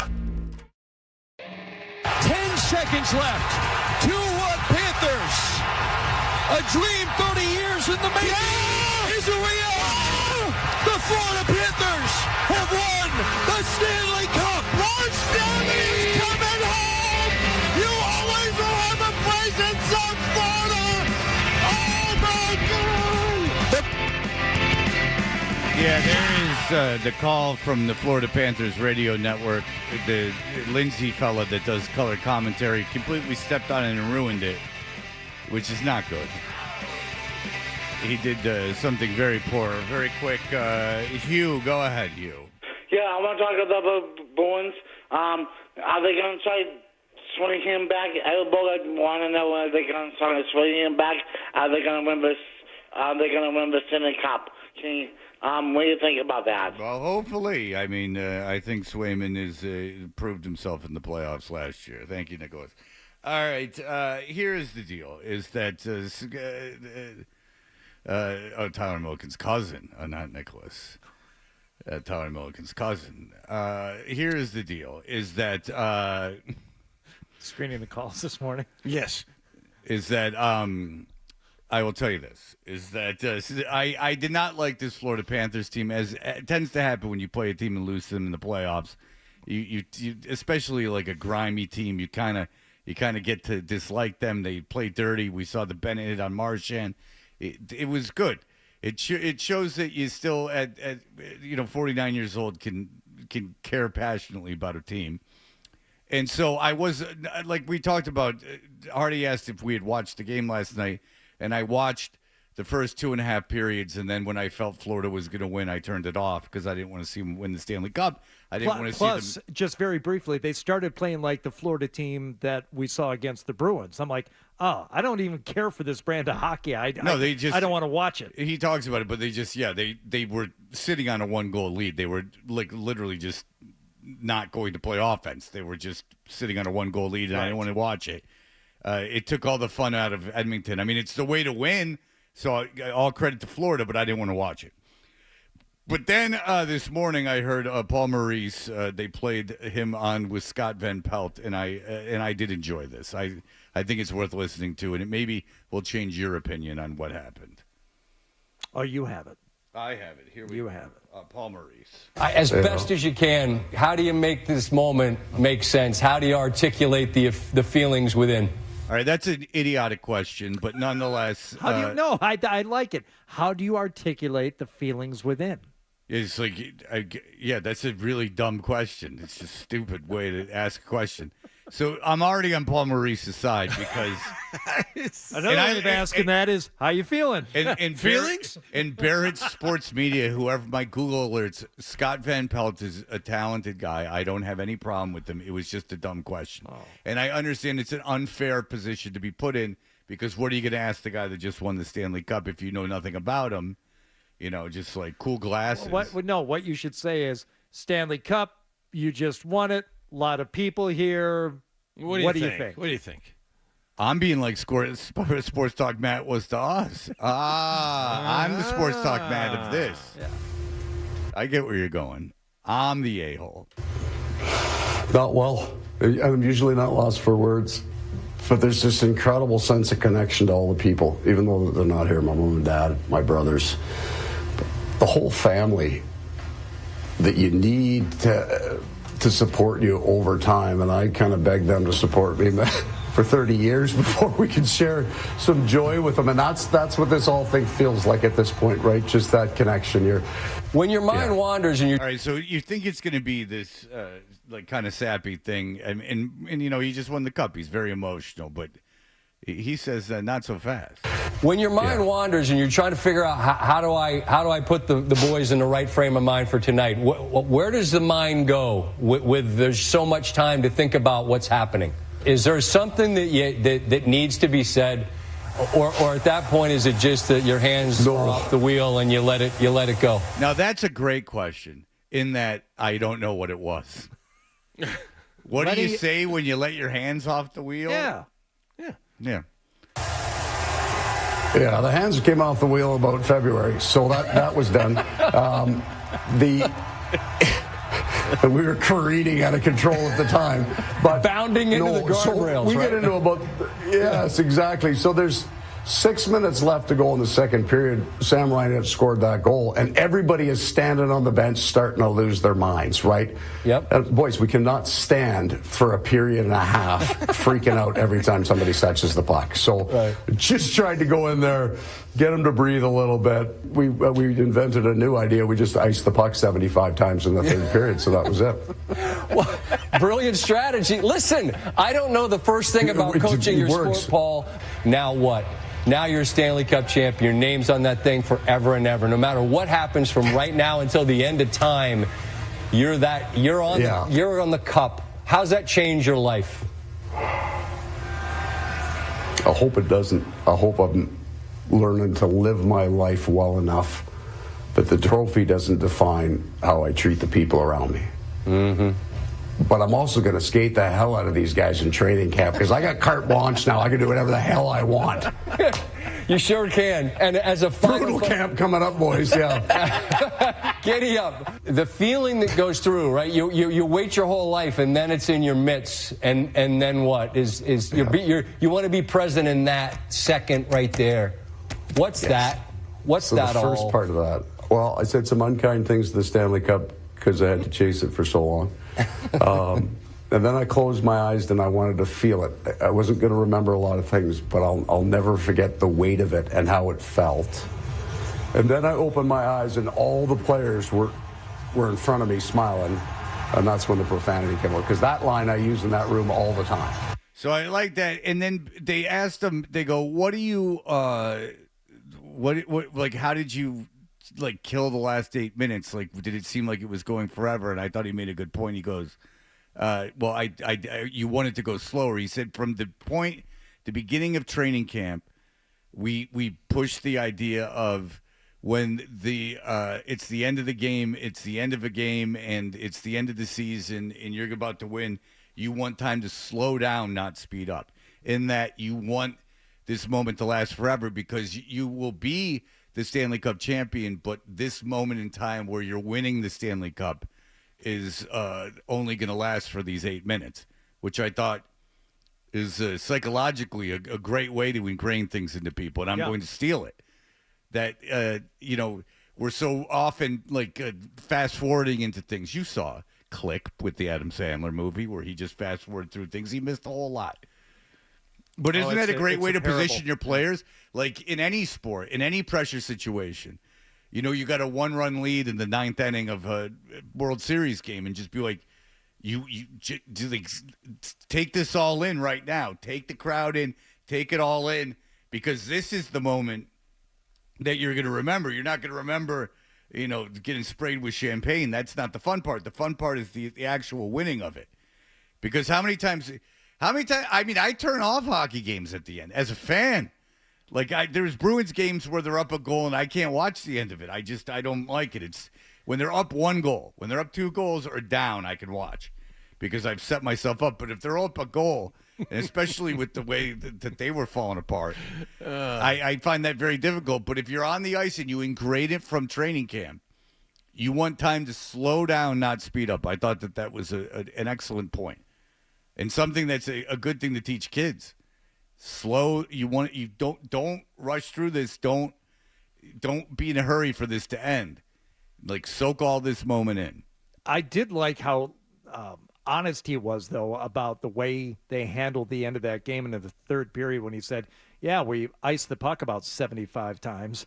And he goes, it works. And it works. Mm-hmm. Yeah. Just pack in the defense, dive in front of everything, and ice the puck. Right. Yep. I said every single just get it out of your zone. Yeah, your broken bones will heal. You have an off season to do it. Yeah, dive in front of everything that comes your way. Just, get through this last 8 minutes. One McDavid had the puck in the slot. There were 3 guys diving on the ice in front of him. Yeah. Just to make sure the puck didn't get to the goaltender. Bobrovsky, who had played progressively worse throughout the series after a shutout in Game 1, very good last night. Yeah. So if the puck had gotten to him, we probably still would have stopped it. But, yeah, Florida, the ultimate defensive team in the last 8 or 9 minutes of that game last night. Yeah, I mean, if you play like that the whole season, you're going to end up with a MASH unit. But there you go. I mean, the end of the end of the season in a Game 7, I bet you it doesn't hurt that bad when the puck hits you. That you can take. You take one to the face, that will heal. But glory lives forever. Unless you're Florida, and none of us are going to remember this in 20 years. None of them are going to remember. Well, it none of us past could next week. remember that they had a team in the mid-'90s and made it to a conference final. Did they make the cup final in 90? They got cup final in 96. Swept by Ottawa. Swept by Colorado. But unless John, you think 20 years from now, unless John, goes to space or something and finds he'll be long gone. 20 years from now, I'm going to be gone? How old are you? I'm 56. Yeah. Yeah. I don't love your lifestyle. That's the way you're flying around. Fast, hard, and loose. Yeah. Well, are you loose or are you hard? I can't be both. Well, no. You're talking about two different vibes. Yeah, come on, man. You living hard or you living loose? Are you hanging loose or are you going hard? Come on, Johnny. Think about it. When we come back, we'll have that. Have the answer ready for you. After the headlines. Sure. Joe Murray. He is a force at nights. He is a man who has a lot of time to fill. We had a great suggestion from Lawrence via email, which we did not take to the letter, but it did afford me the opportunity to go down the rabbit hole of Joe Murray's show, not only from Friday night, but a little bit from last night, too. Yeah, I read all your emails, and this one struck my fancy. I like when you tell on people. Like, for instance, someone told us Gary Tanguay would be hosting a political show on WSB. Or not WSB, whatever that WSB's in Atlanta, right? Yeah, whatever. The AM station here. He's going to be doing a political show next week, which will be hysterical. So thank you. You just bought us a break. There's a bunch of so I like when you tell on other people. That helps me a great deal. We will have that for you in just a moment.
win. Kaboom.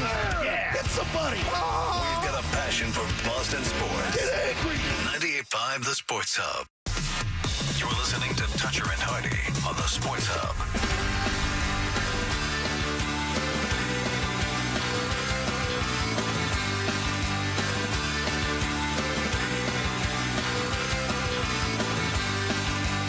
Irish stuff. Yeah, flogging Molly. They're not the Dropkick Murphys, are they? It's the guy from Fastway, Fast Eddie Clark.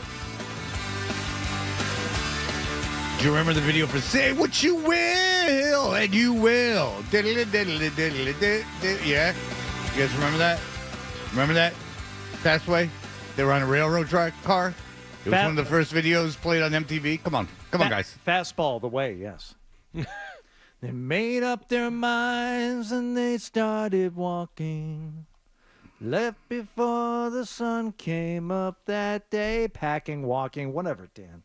You know, that's a very sad story, Fred, that Fastball song, Fred. Yeah. Fastway was Motorhead guitarist Fast Eddie Clark. Uh-huh. UFO bassist Pete Way. Uh-huh. And then some other guys. All right. Fast Eddie Clark, he went on to, I think, do Flogging Molly. Am I correct? Come on, guys. Come on, guys. I don't know. Come on, guys. Don't know. Come on, Sorry, guys. I Don't know. Come on, guys. No, I'm wrong. Hey, don't listen to me. What do I know? All right. Hey, Joe Murray. Now, I love Joe Murray. I really do. Mm-hmm. I love him so much. In fact, I think I was his first major fan here at the station. If you'll recall, John, I don't think I'm speaking out of school. I came to you guys, and I would say on the air, Joe's show on Sundays was a tour de force. He is exceptionally unique, and I mean this positively. You'll hear people on this very station even that are so derivative, and I don't know why some people feel they have to talk in a sports talk radio voice. And here's I have takes. Here's my take. I'm going to have a take, and then I'm going to address that take. I'm going to back up the take with information. Then I'm going to go to the phone lines, and you are going to disagree with my take, and we will debate that take. And I'm going to talk in this tone of voice, and it's boring and derivative. It's stupid. What I do like is Joe, because Joe, I told you, I don't want to keep bringing it up, but when I was in detox over a year ago, it's proud of me. Oh, in detox, I haven't been in detox in over a year. When I was in detox over a year ago, a guy was like, I'm, I'm from Hyde Park. And he was this big, fat, drunk guy. Mm-hmm. And listen, we were all drunk. Big, fat, drunk guy, and just like me. And I said, I just happened to go, hey, you know Joe Murray? He goes, yeah, Joey. Yeah, he's on the radio now. He's doing good. Like, Joe is a man of the... I think that Joe probably takes like 100 phone calls a night, and I think that 50 of them are his friends. And I don't think it's the same 50 guys every night. It's not. I listen also, like you. I'm in the car driving my kids all over the place. It's not the same callers every night. He has an incredibly large friend network from everywhere. And it's Joe, amazing. And to Joe's credit, Joe got the night show, and now Joe has brought that to nights. Now, we got an email, and they're like, Joe's really groaning it up. Now, we've had fun with his groans before, but the one that we were focused on before was like him on the phone, and it's not as funny. He was leaving messages. I think he was kind of playing it up. What's best is when Joe is in his natural environment. Right. So last we got this email about a phone call that came in, and Joe got very upset. And I think you have that, Fred. And we're going to go a little bit out of order here in listening to. I have nothing. Oh, that's not good. No, I do not have it. Uh-oh. That is not something that I have. Oh. Does Fred have the Joe Murray calls there? A lot of staring at each other. Well, Danny's on the spot. All right. So, what you doing? You got to who me? So how's the family? Yeah. So how's life? What's up? How's Honey? things? By the way, Joe did get me into the Kowloon. I was going to mention this. I knew I was going to be in Saugus. I was with my ex-wife, my kids. We were at my son's game in Saugus. I said to my daughter, I said, "Why don't you come to Saugus? I'll take you to the Loon." Oh, and what did Zoe say to that? She said, "I'm coming." And I said, listen, this is where it was a sweet spot for my daughter. My daughter, I'm my daughter's favorite person. She's 13. I'm her favorite person in the world. I realize this is very slippery ground. Tenuous. Tenuous. Yes. Thank you. This is tenuous territory. Right. This is not going to last forever. So I'm actually like cognizant of it and living it up a little bit with this. But he texted Wong. I saw Andy Wong. He shook my hand. He said, this guy's on the #1 show in Boston. He said morning show, but let's just pretend #1 show. Sure. And then they sat us down. They said that things comped, and you know what happened next. I gave that waitress a crisp $5 bill. That's the way you do it. That's class. Yeah. I said, this is free. Here's $5, baby. I'm tipping on 0, but here's $5. You know, we finally got around to watching the finale of the Jeopardy Masters tournament just last night, and Kowloon was one of the answers. Do you know what Kowloon means, Fred? Yeah, it means a great dining experience in one of the most beautiful places on the planet. Correct. Prince of Pizza. With a competing comedy room. I can't imagine that goes well. Ken Jennings was trying to tell us it meant 9 dragons, but like, no. That means that means something else entirely around here. All right, here is Joe Murray from the other night. Game 6.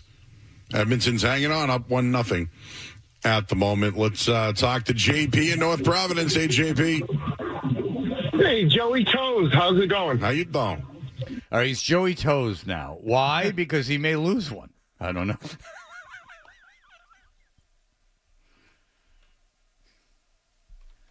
Come on, Joe. You keep talking about food like this, you might lose a toe. They start with the toes. Oh, boy, sometimes you lose the whole foot. I don't think he's in danger. Well, but we've experienced from experience. Oh. If they got to get rid of the toe, please get rid of the toe, because if you don't, there's quite a stink. Do you recall? I was just reminded of that in my headphones. That was a smelly situation. Very unfortunate. Yes. I felt bad for him at the end there. Yeah, but I mean, that should have been handled. I mean, let's be honest. He let it for his own good. 4 or 5 months. Not too for long. my benefit, for his own good. Right. Hey, Joey Toes. How's it going? How you doing? Doing good. Now, Joe, about, 20 minutes ago, they had to put me on hold because, man, my brain started going all over the board, but it is Friday night, so we're going to have some fun. You made me almost go off the highway. Bleep Texas barbecue. We got chicken parmesan, eggplant parmesan, North Shore beef, pizza that Bob Pizza best in the world. I don't want to hear about some stupid brisket that I could cook on Chucky Perks' grill in my backyard. I'm out. Give me real restaurant food. You got me fired up, Joe. Sorry. What did I fire up on? What else? Well, no, just talking to the guy about the Texas and the brisket. Now, please, I want my food served to me, Joe. Well, you know what's funny? What chefs are for. Can I tell you something? So I'm not sure why why JP is so upset. Well, he's been around the world. He's a bon vivant, obviously. But he's upset about the idea of a barbecue where he says, no, I want my food served to me. Because as we all know, when you go to a barbecue, you have to slay the beast yourself. You have to put it on. So true. It's funny that you mentioned that. You have to put it on the spit. We've lost my partner, J.J. Redick, but we have not lost our need to hunt. You know what I'll do sometimes? What's that, Doris? If the moon is full, now follow me, fellas. All right.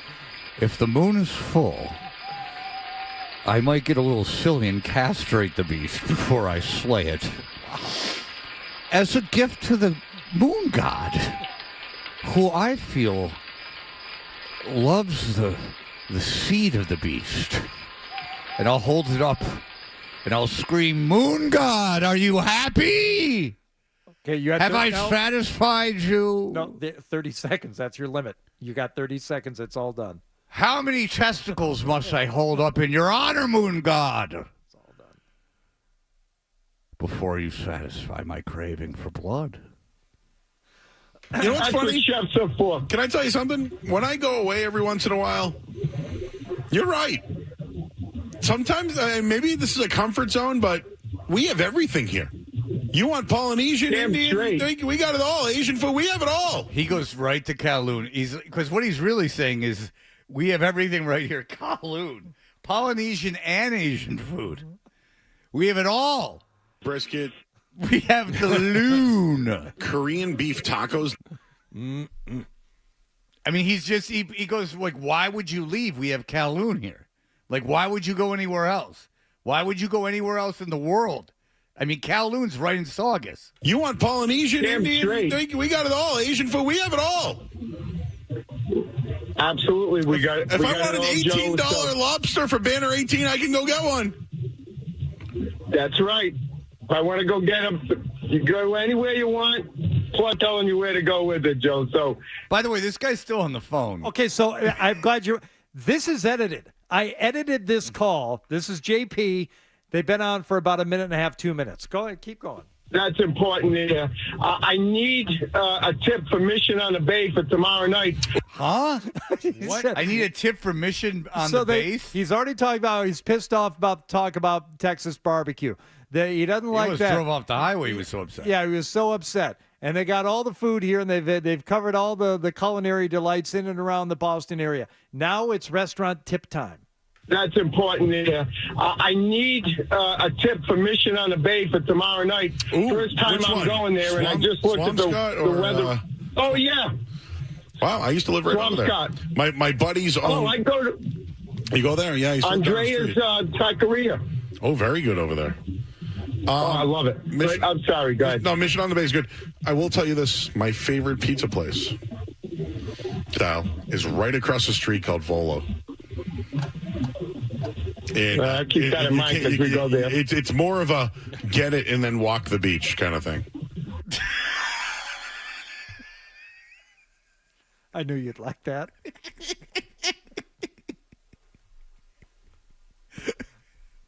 Do you take the pizza on the beach is what I want to know, or do you eat the pizza and then go walk the beach? No, it's you take the look. We're on the beach, honey. Let's take the box on the beach with us and eat the pizza while we stroll. Look, honey, you know what's in the? That's not an olive.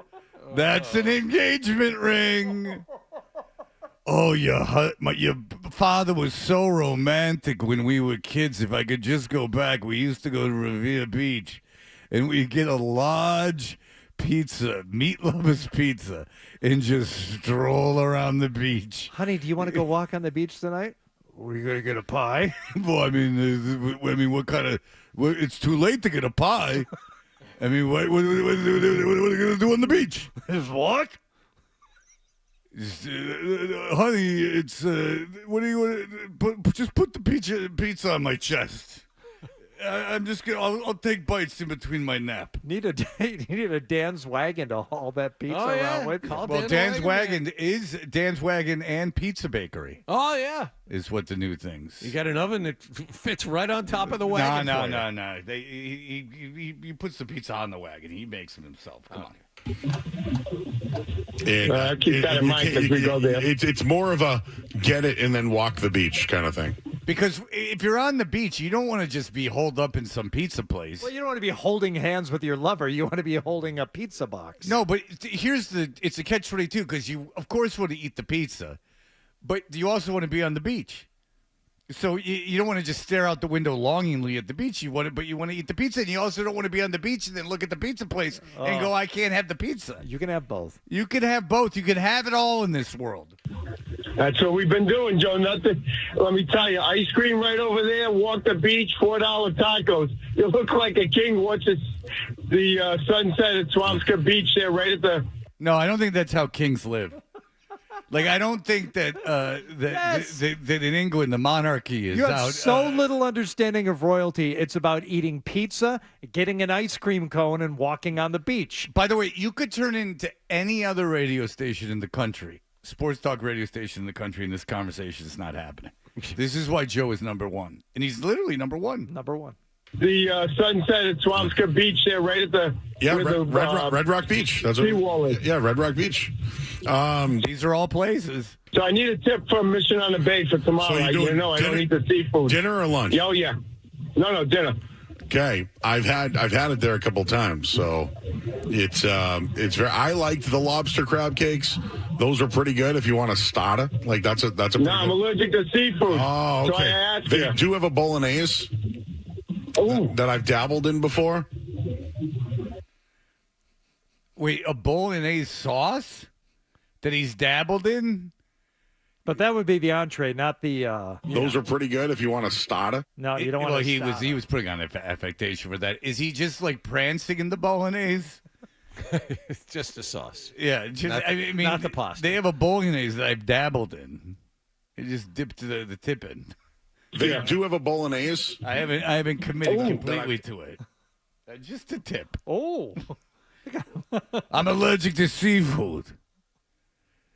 Joe, is it good enough for me to die? You got to have the Carrabis to die for, literally. And they have a blackened chicken sandwich that's very good. Oh, come on, Joe. You're better than that. You're better than that, You're Joe. better than that. Talk about something, anything. Brisket. Yes, thank you. I mean, come on, Joe. You're better than that. A blackened chicken sandwich. Gross. Stop. You can't eat that on the beach. It's not even a box. Okay, the blackened chicken sandwich sounds good. As long as the weather holds out, I think it's supposed to be. Know what I had there that was as long as the weather holds up. Can't eat the chicken sandwich otherwise. No, you can only slay the beast if the conditions are right. I understand. Yeah, you chop off the head. That thing runs around like the Dickens. Blood splurting to and fro. Tee-hee. It's like the jester of the animal kingdom. You know what's fun? No. Kid's birthday party. No. No, seriously, listen. No. Kid's birthday party. Listen, you go, come here, and then they go, what are we doing? This is boring. There's only a tree stump. What are we going to do? And then you go, aha! Go chase those chickens around. Then they'll chase them, and they catch them, and they bring them to you. And I go, watch this, kids. Whap! I smash off all their heads, and they run around. Blood spurts everywhere. The kids have a ball.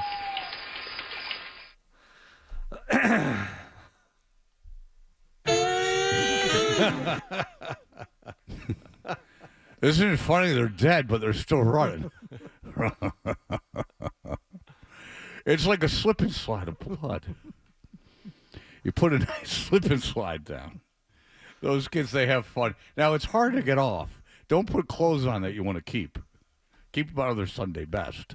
Okay, the blackened chicken sandwich sounds good. As long as the weather holds out, I think it's supposed to be. Know what I had there that was really good? That they have a nice little rooftop. I got Korean beef tacos there, and they were fantastic. Yeah, we're going to try to hit the rooftop. We got a reservation, then you got to kind of put your name. I'll mention your name. Maybe I can get upstairs and get a rooftop. I don't know if they know me, man. I never got love when I went in there. All right.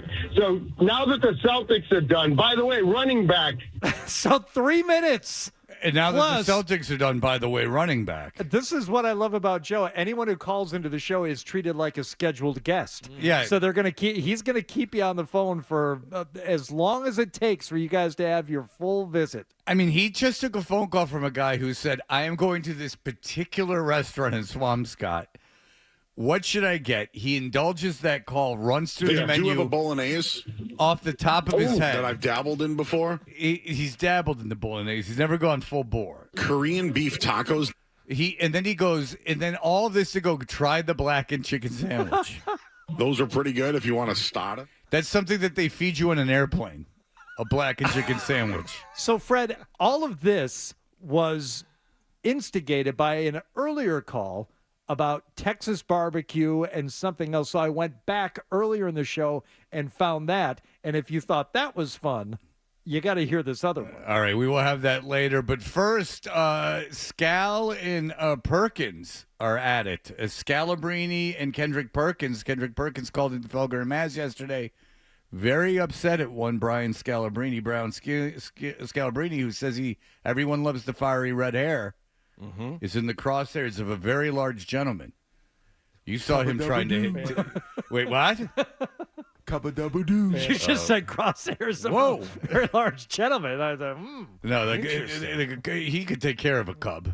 A cub would live under his arm. Yeah, you saw him taking batting practice. He couldn't even button the uniform, the Red Sox uniform. He couldn't get the bat around. Perkins is a big boy. Scal, I like Scal in that fight. But we'll hear about it in just a moment.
Hey, we are Toucher and Hardy, and this was interesting. All right, so John, you explained to me what's happening. In all the good feelings about the Celtics and the parade and everything else, there is some bad blood going on between some former players. What is going on? You tell me. I have the Perkins part. You'll notice on these duck boats during the Celtics victory parade, you saw Scal there holding up the 2008 trophy. Paul Pierce is on there. Saugus' own adult film star Tyler Faith. Right, yes. was on there. One guy who, has been very present in the media locally and nationally is Kendrick Perkins. Kendrick Perkins not on a duck boat.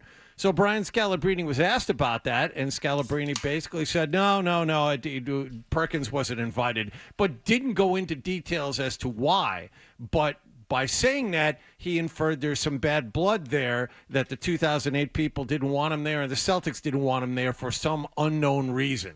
And so, because it was open-ended, Felger and Maz did the right thing. They went and got Kendrick Perkins on their show and asked him about it. Okay, so they got him on, or did Perkins call in? I thought they got him on. Okay, very good. Either way, he was on. It was a good encapsulation, though, Wallach. Thank you. Then it kind of sums it all up. No, but it would be cool if he just called in. You know what I'm saying? No, I hear you. I'm not sure which way it was. But I don't doubt that James Stewart would have that number. Perhaps this is the guy who is giving him all the information.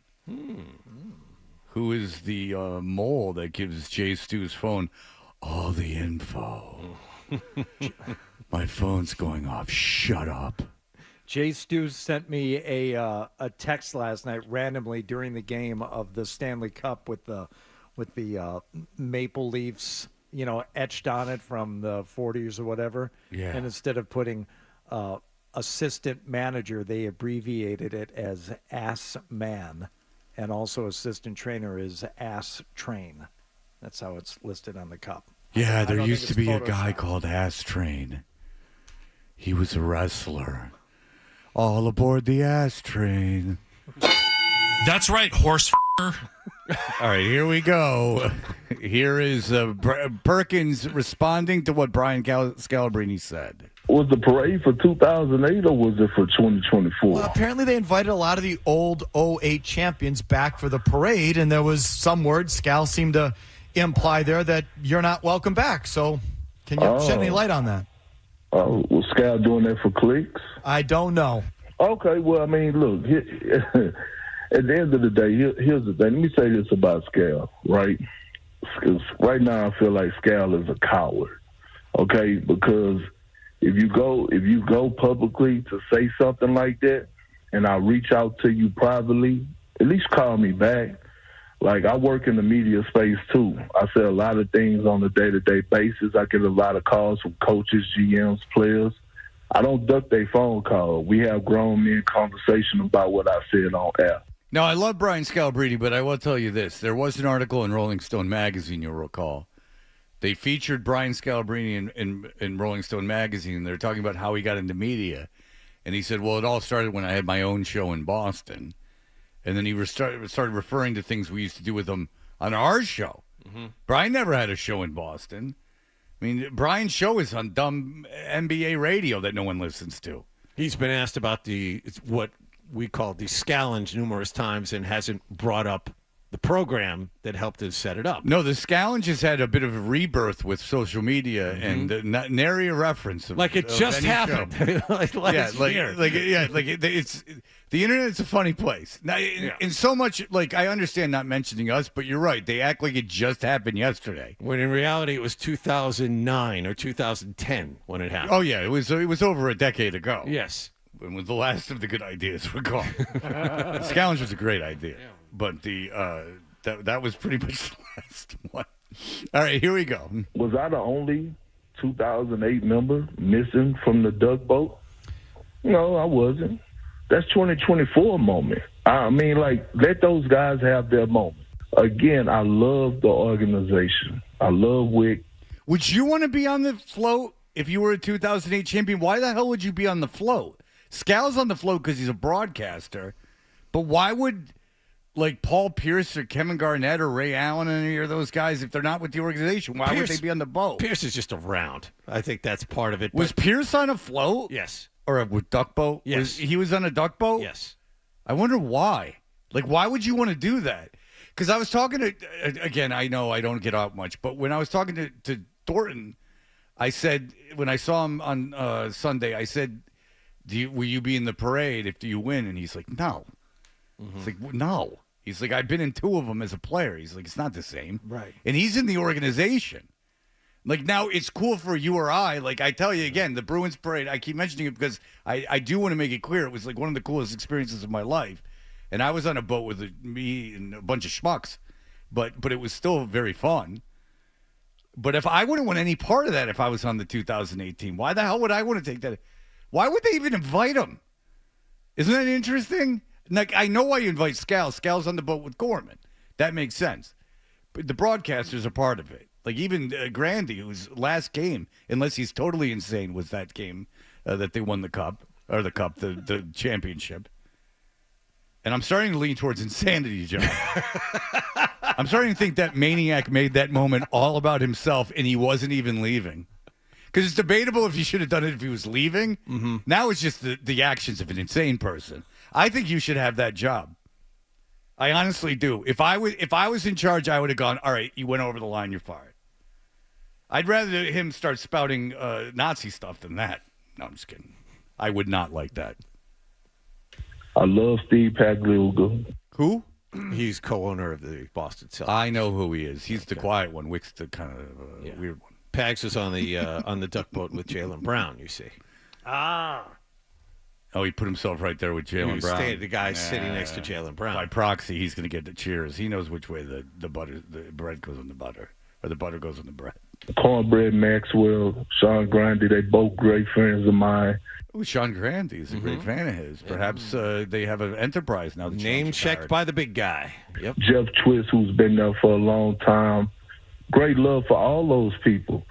But I'm past that now. And I just don't understand why I got to be held to a standard, or why I got to, people got to make me feel like that I have to owe my life to that organization when that's not the case. That's a good point. Why should he have to censor what he feels, even if it's wrong? His job is to be interesting, not necessarily to be right. His job is to speak his truth. And, he was critical of the Celtics, and he was critical of Tatum, and it turned out he was wrong. But, I mean, he doesn't have to live his career being indebted to this organization. He did what he was paid to do. And I don't even know if he was wrong. Critical, absolutely. And he is, for a guy who was a member of that team and still a well-thought-of member of the 08 team, but the guy who also nobody necessarily wanted to be moved. I mean, that was a bad move the Celtics made in getting rid of Perkins.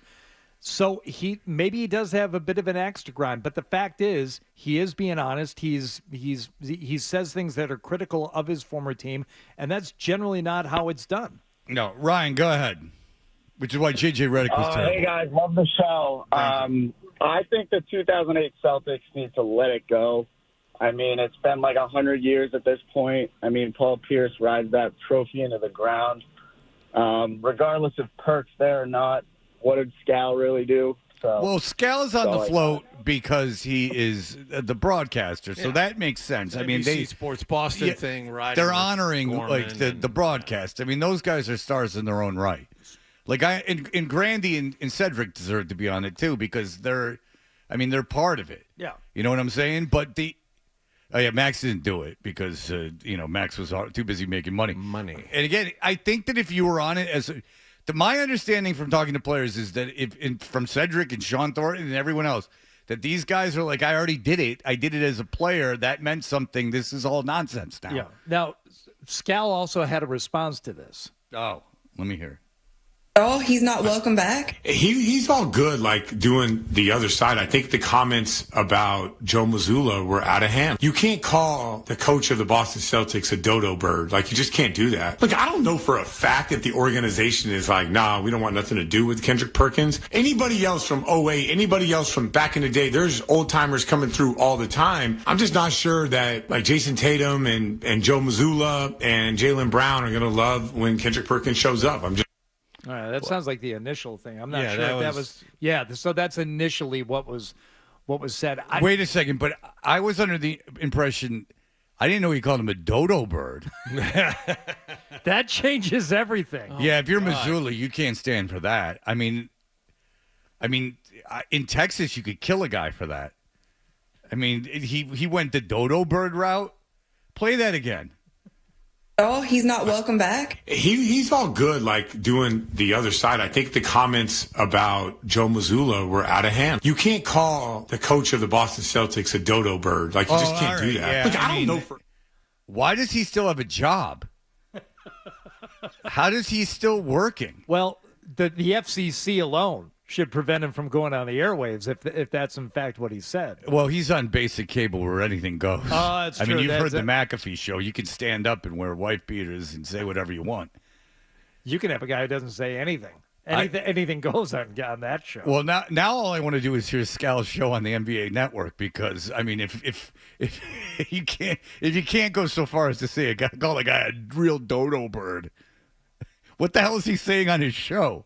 What could they? If that's over the line, what are you saying? You're saying nothing then.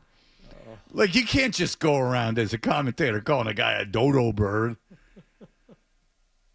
If someone called me a dodo bird, I would think that they were either an infant from the 50s or they themselves had their own problems. Like, if the one way they could describe you is a real dodo bird. You know, he's on record as saying he would give Missoula what for. Yeah, he's a real nincompoop, if you can understand my French. Boy. I don't want to tell tales out of school, but he was giving him the business, you see.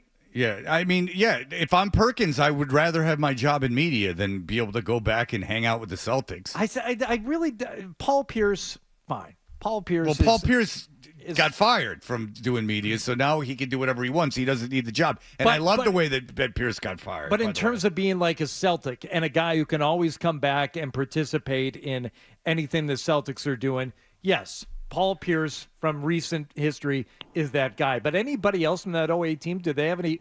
Do you need to see them as part of the celebration? I don't. I need to see. Well, I don't need to see any of those guys. No, I don't either. They had their parade. Tom, go ahead. Hey, so it's a pretty funny clip where Perkins was talking in his big Southern accent, and he said that if he put Missoula's brain in a bird, the bird would fly backwards. Is that true, John? If you put your brain in Missoula's head, brain in your body, would you fly backwards? Do you have any thought of that? It's a hypothetical. I haven't thought of that. Tom, maybe we could get the two of them in a room and chop their heads off and just exchange them and see what happens. Thank you, Tom. We appreciate it. All right. We'll be right back. Here are the headlines.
All right, our final 30 seconds before you go, because I have only, of the millions of words we shared, I have only 5 that matter right now. The first 3 are to you. I love you, and I think you know that. And I can't imagine my life for the last 23 years sitting next to anybody else. Well, that happens, big fella. And it was. This has been a hell of a ride, and we don't know where it's going to end. But tonight, let's just say one thing: Celtics won the championship.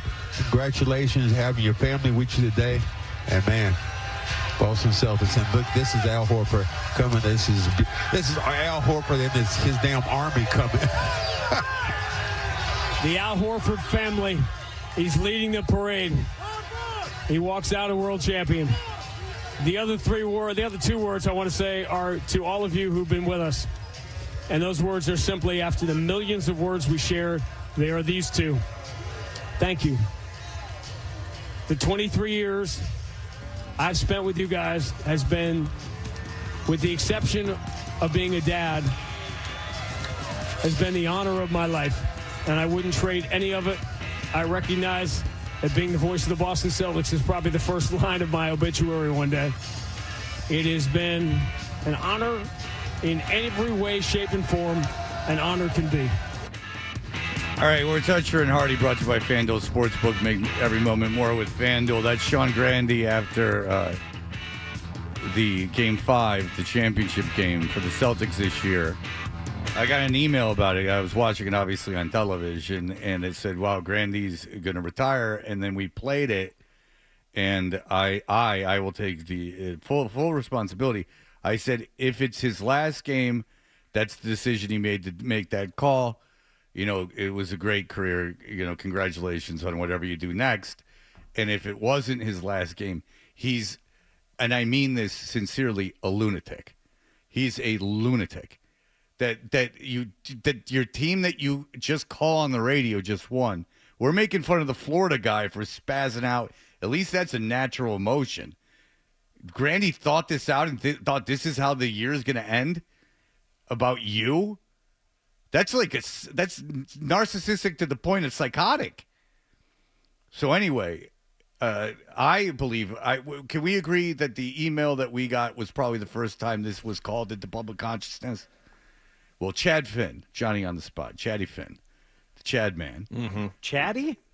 I call him Chatty Finn. We're good friends. I give him because he likes to talk. You know, he's chatty. It's a play on words. It's the double D, T, chatty. I give him all the inside info. Sure. He says that he just put an article up about Sean Grandi. He said his sign-off after Game 5 even perplexed some high-level Celtics employees who were uncertain whether Grandi was signaling that he wanted to head elsewhere. So by his antics, that means that high level, according to Chad Finn, and I guarantee they heard it from this show, and that was based on... Because they were all in the building. There's no way they listened to the radio broadcast. There's no way, and that's not an insult to Sean Grandi or to the radio broadcast. No, they were all covered in confetti. Yeah, they were all there. The high-level employees heard it from this show, and because of the listeners tattling, which I enjoy when it's not against me... When it's for me, I like it. Important caveat. Yeah, yeah. Sure. Don't tattle on me to anyone else, or me, or you can tattle on Wallach. But you tattle on everyone else to me. If you ever did anything wrong, Wallach, they could tattle on you. Yeah, you live a very mediocre, middle of the road life, neither good nor bad. I see. Yeah. Okay. In an hour-long conversation, that's strange. I can't believe Grandi sat down with someone to talk about himself for an hour, judging by that last call. An hour. What a fool. I don't like him, Johnny. I'm going to go on the record. I'm not. I've never met the man. Is that right? I'm not hearing. He's he's insane. Cedric, by the way, Cedric Maxwell, on the record, very proud that he didn't say "I love you" back to Sean Grandi. Is that true or false? He said that on the Felger and Matt show. He did. He said, "You notice what I did? What I didn't say back to him? I didn't say I love you too." And by the way, they say the Nesson hockey job's open, and he called college hockey. All right, he ain't getting that. And then, and why would the hell would Nesson hire Sean Grandi to do hockey games? That doesn't make any sense. And they're like, and Chad's like, there's a bunch. Chad's like too nice. Even to me, I mean, he really had a good. Sean did call the Frozen Four for many years, and I let Chad go even when the information is not all on the level. I let it go. I don't complain to him that maybe not everything he writes is true. Not his fault. Not his fault. But he's running. I don't let him know everything that's going on. I could be a stickler for it, but I do like Chad Finn. I think he's fair, but I think he's almost nice to a fault. Sean Grandi says, you never know, I suppose, in his media writing, his sports writing is good. Okay, you never know. Hour-long conversation, right? Mm-hmm. And his intent is what, Fred? Oh, you're saying I'm not getting to the point. You're not getting to, well, again. Okay. Okay, I'm reading the quote. You never know, I suppose, that he would leave, but my number one choice to stay. And I've got 38 months left on my contract with the Celtics. Even if I wanted to talk to other teams, I would have to get permission. He said the intention of the sign-off was not to suggest that it might be his last game, but to salute the Celtics fans who made a point to listen to the radio broadcast. He says that sign-off was a thank you to listeners for the effort people put into listening to us. Huh? I told you. That's the most passive thing in the world. He's done this every year. He signs off like this. Well, what's wrong with him? You answer the question. What's wrong with him? I don't know. Get out of the middle of the road and say what's wrong with him. I'm telling you, I don't know. I don't know why he does it that way. And I said on the air to you when we played this the first I'm busting time. Your balls. I'm busting your balls. Crazy. Yeah, it's a bit crazy. I mean, what do I think? You don't think it's crazy? I know you're not afraid to say that. I'm busting your chops. That sign off was a thank you to the listeners and an effort to effort put in listening to us. Max and I have been. Don't put Max into this. Max wants nothing to do with this. He said it. I don't think Max likes Grandi. Max and I have been engulfed in this extraordinary love. Oh, my God, this guy. Which comes from love of the team and love of the moment and the relief and all of it. What relief? Could you repeat those last two sentences? Max not going to help, but go ahead. No. Max and I have been engulfed in this. This sounds like somebody who just took ecstasy for the first time. Max and I have been engulfed in this extraordinary love, which comes from love of the team and love of the moment and relief and all of it. I swear to God, the last thing I thought about during the game is it being potentially the last game or anything like that. Well, yeah, you're such a narcissist, obviously, that you don't have to think in advance. Your go-to is to talk about yourself in that situation. Well, Fred, you talk about yourself on the air all the time. Yeah, but this show is me and the rest of the guys on the show. The show isn't the Celtics. Grandi's job is to call something else happening. It's not him. His job is to call something else happening. That is the job. It's not him. Again, Gorman will like that. I said Gorman was around for 50 years. They had a Gorman night at the Garden. Everyone Gorman pins on.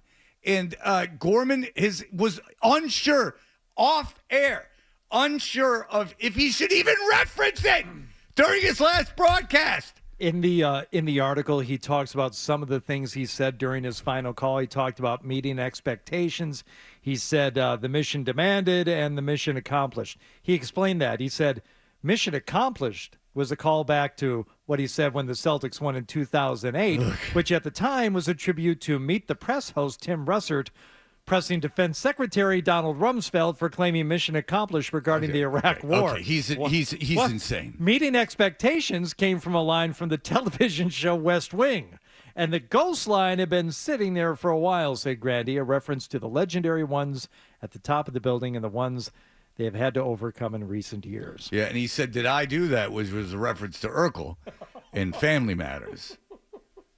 West Wing, Donald Rumsfeld, Tim Russert, yeah, Urkel. Yeah, and then he went, goo, goo, goo, goo, goo, which was a reference to Curly from the Three Stooges. Well, congratulations.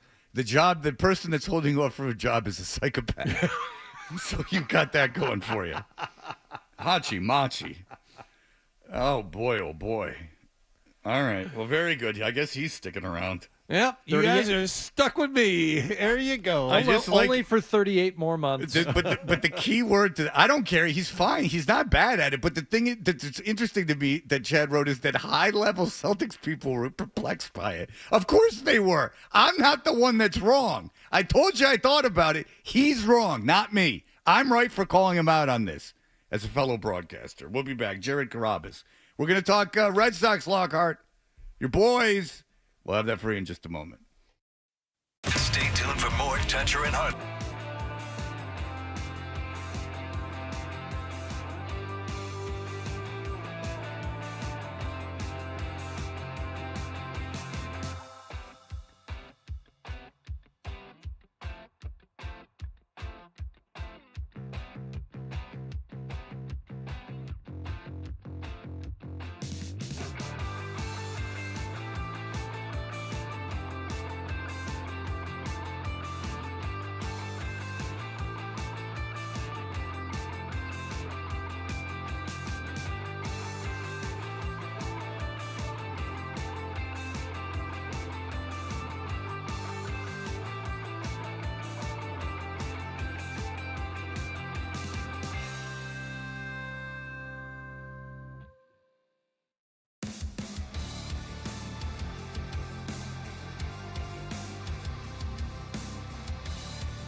it live. This is Boston's home for sports. WBC FM and HD Boston 98.5. The Sports Hub. Media Group station. Sports Hub headlines.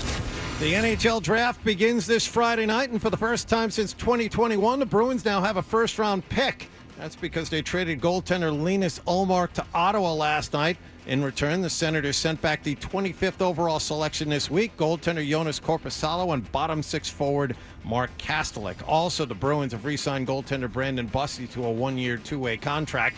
The Panthers are Stanley Cup champions for the first time ever. They held off Edmonton 2-1 in Game 7 last night down in Florida. Conor McDavid went scoreless in that game, but he was still voted the Conn Smythe Trophy winner for playoff MVP. He is the first player from a losing team to win this trophy since 2003.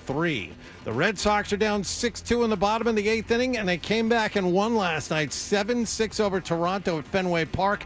Alex Cora's team's now won 8 of 9. The brand of baseball that we play, I do believe you avoid the 5-game losing streak because you will steal a game, with athleticism and putting pressure on the opposition. And, so far so good, but we still got a long ways to go. Jarren Duran had 3 hits, including the game-winning RBI single in the bottom of the ninth inning. The Sox are a season-high 7 games over 500. They pitch Brian Bayo against the Blue Jays tonight.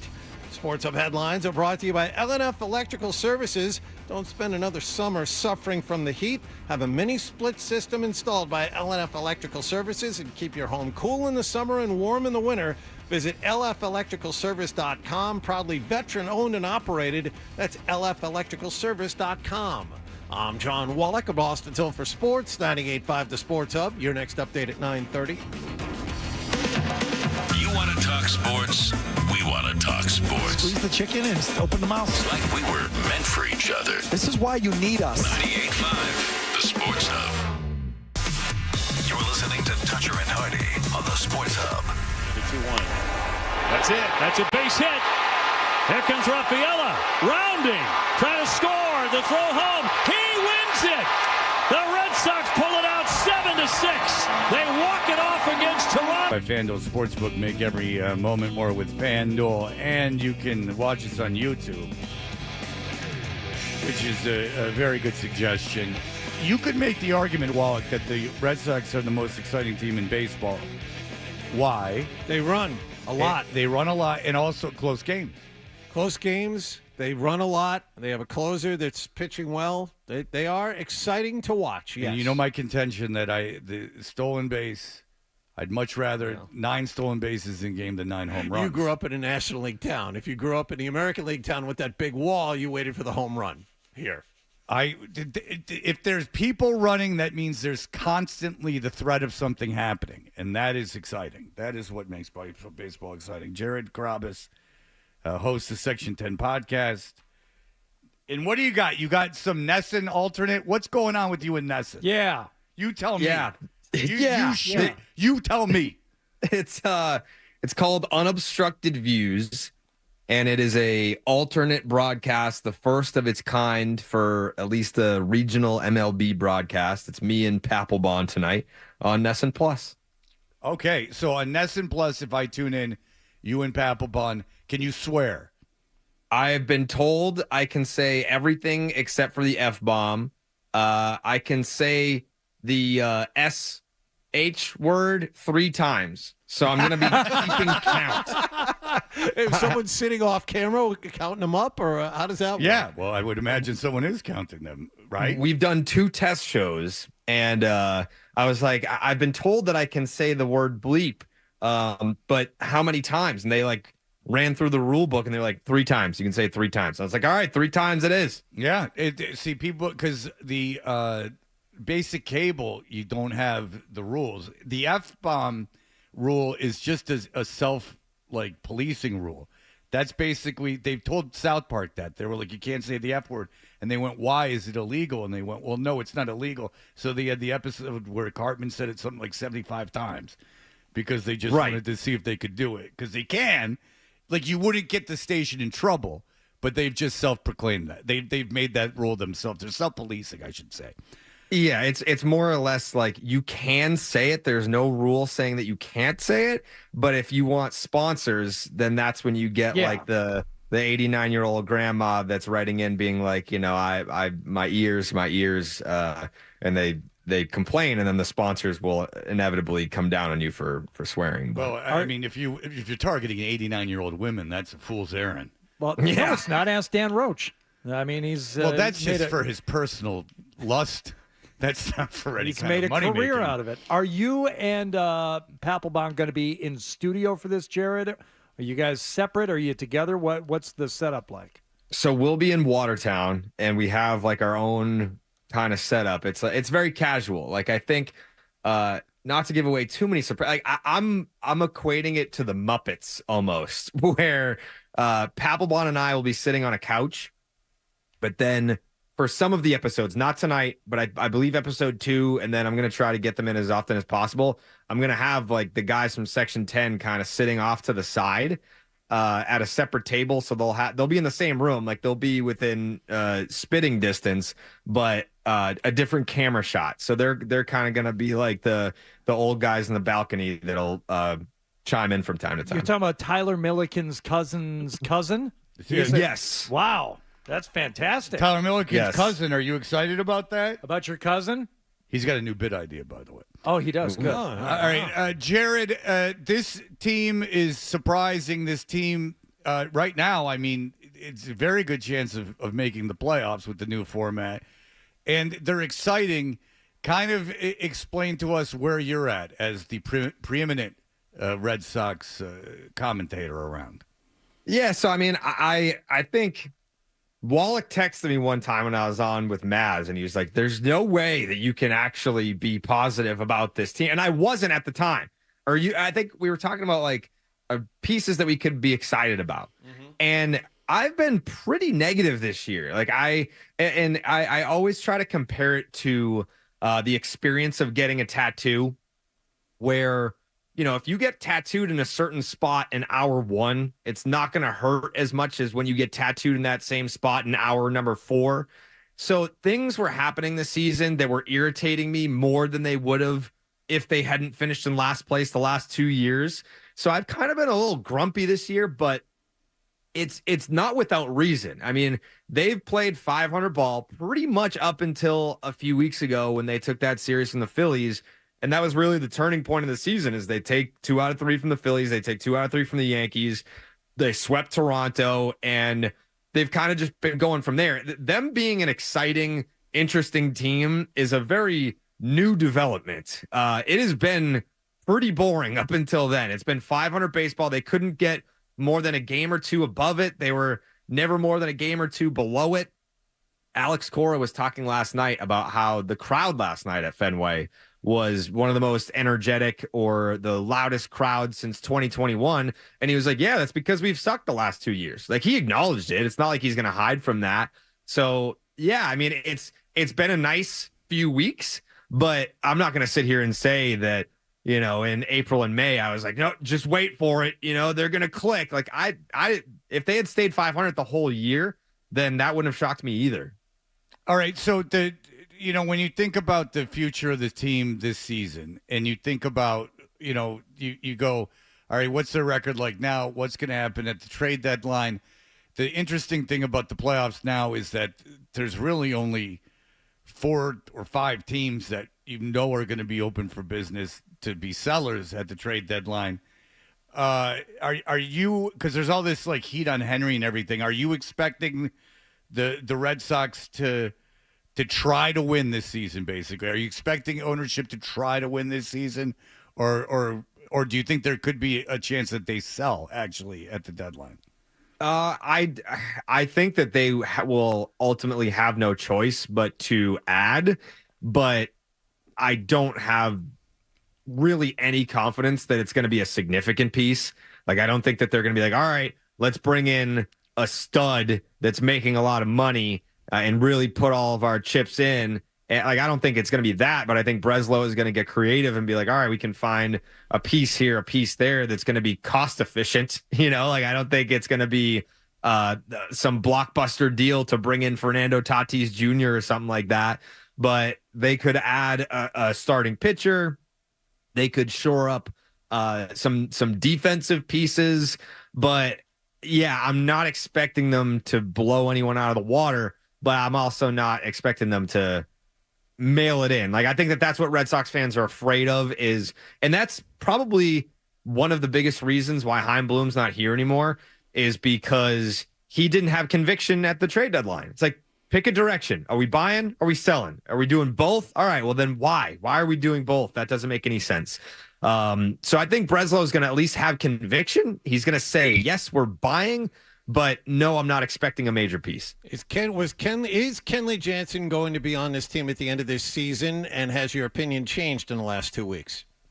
My opinion has changed in the last 2 weeks. I think now the plan was, hey, if we're going to just float along here at 500, then you trade Kenley. You see what Liam Hendricks has when he returns from injury after the All-Star break at some point, and you just go from there. And you're kind of, it's not an audition for 2025, but you're kind of ramping him up coming back from surgery for 2025.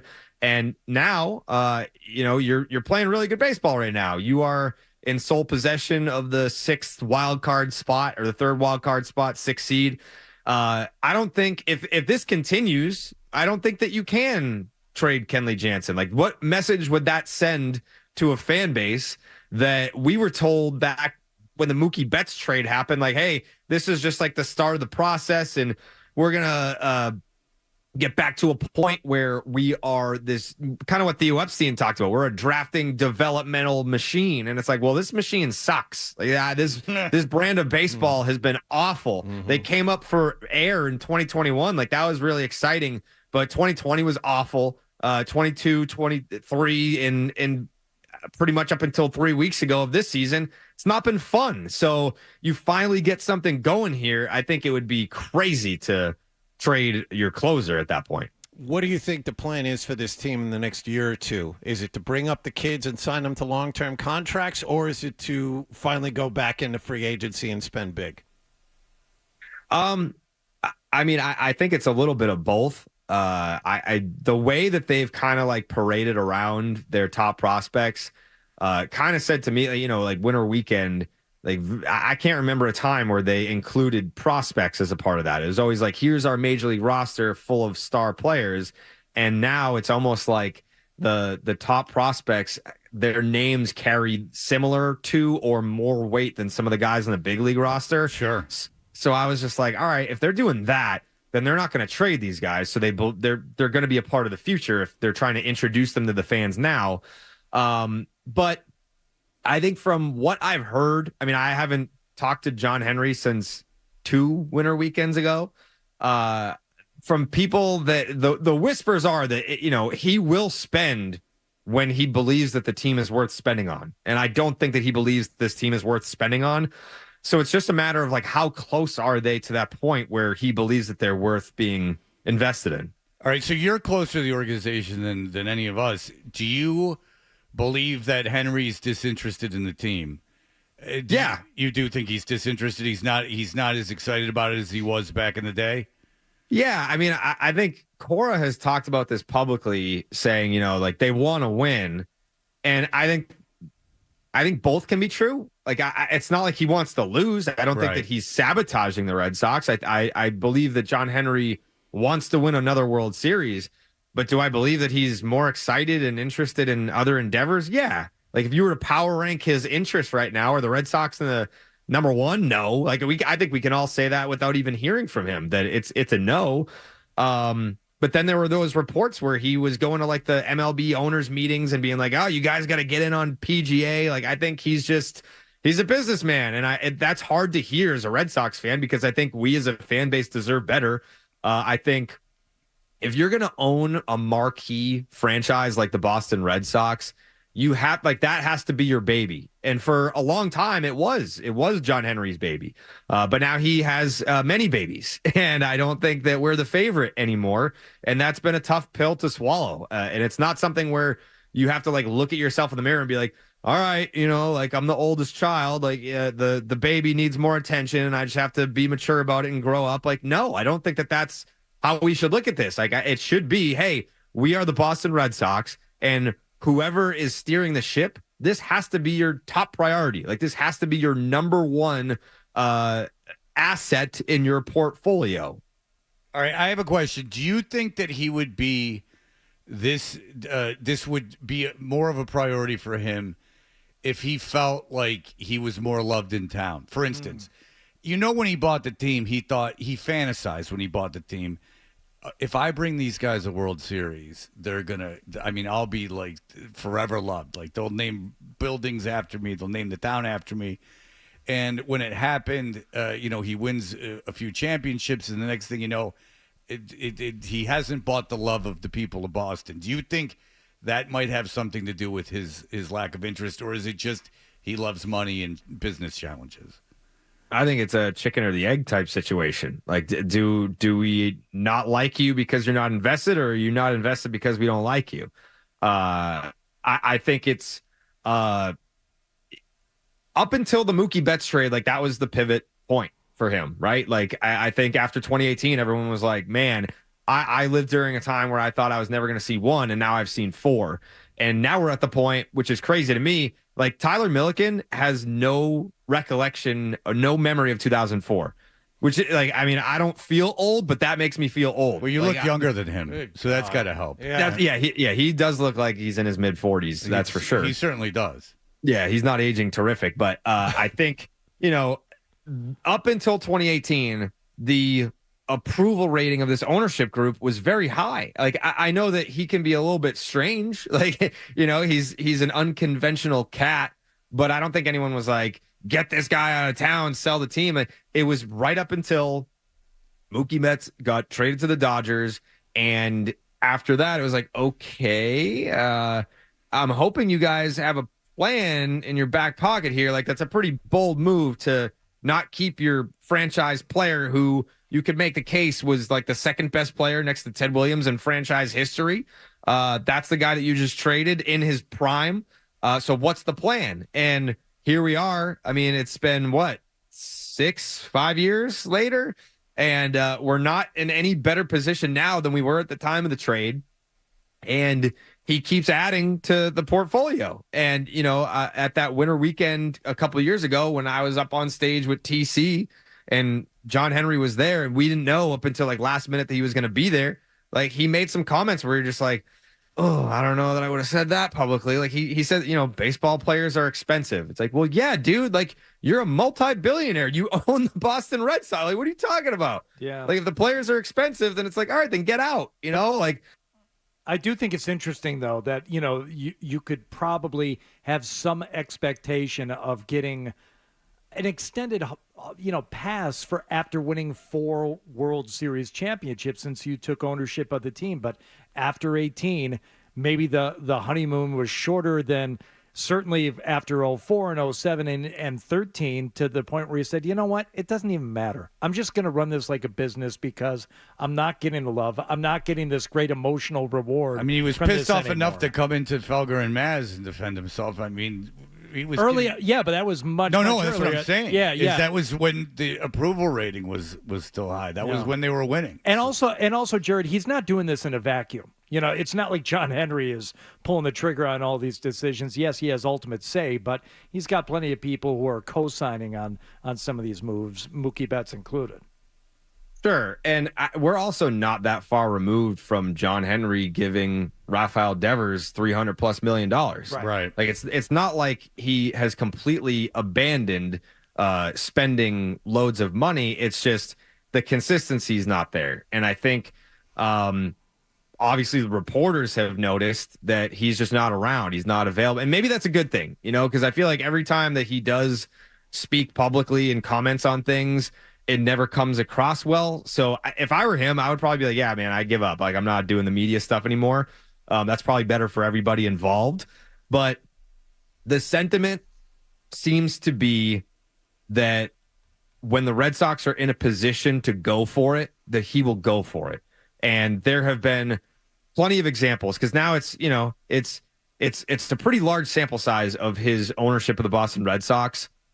So he can kind of look back and pinpoint times where it was like, yeah, we invested a lot of money in that roster and that team stunk. And that was a mistake. Like, we were spending money just to spend money just because we're the Red Sox. And we were spending money on players that maybe necessarily didn't even really fit into what we needed from a baseball perspective, but we just wanted to make a splash in the off season and get fans excited because season tickets were going on sale in a few weeks, and we just wanted to add a star to get people excited to buy tickets. Like, that was probably the thought process more so in the past.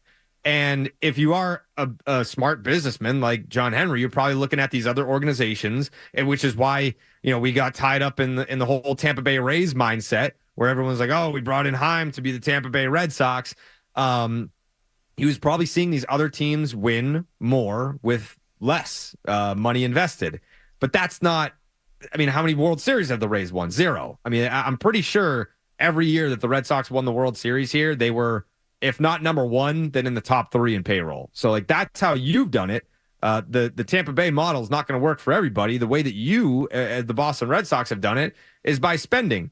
And it's not necessarily the old Yankee way of just going out and buying every single top free agent that there was. Like, a lot of the Red Sox championship teams, they either had a lot of homegrown talent that came into their own and got paid to stay there. You know, like a Dustin Pedroia got like a long-term deal to stay, and he was a big part of what was going on. Or you used your top prospects to go out and trade for a star like Chris Sale. That contract on the backside obviously didn't work, but that was a, you know, couple of top prospects in your system to trade for Chris Sale. Like, you have to do it with stars. Like, this is Boston. You're not going to go out there and win a championship with some no-name roster that you just plucked from obscurity. It's just not how the fans here respond to things. Like, now that I'm in my mid-30s and a lot of my friends, they're now married and they have kids, they have lives, and these are all people that grew up loving the Boston Red Sox. All the time they'll be like, yeah, man, like, I haven't watched really since like Pedro was pitching or like Manny was out there. Like, they can name all the stars from the past. And if I like put a gun to their head and said, hey, can you name 3 players on the Red Sox right now? They wouldn't be able to do it. So that's really how I see it. Is I do think John Henry will ultimately spend when the time comes. But as far as fan interest goes, it has definitely dropped off because the lack of stars. All right, Jared Carrabis, Section 10 podcast, and you are on Nesson Plus tonight. Yep, me and Papelbon will be calling the game. It's gonna be an interest because we've never worked together before. Like, I've had plenty of former players and analysts and stuff on Section 10 before. Never had Pap, so we haven't done a test show together. So what you're seeing tonight on Nesson Plus will be the first time that we've ever interacted for content before. All right, and 3 S words. There you go. Jared Carrabis, thanks so much for the time, sir. Count them up. I'll see you guys there. All right, take it easy. We'll be right back.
Hey, everybody. You can email us, JON at 985thesportshub.com. You can email Hardy at 985thesportshub.com. Toucher at 985thesportshub.com. You can follow the show at Toucher and Hardy on Twitter, Facebook, and Instagram. And you can follow me at Fred Toucher on Instagram. I'm not allowed on Twitter anymore.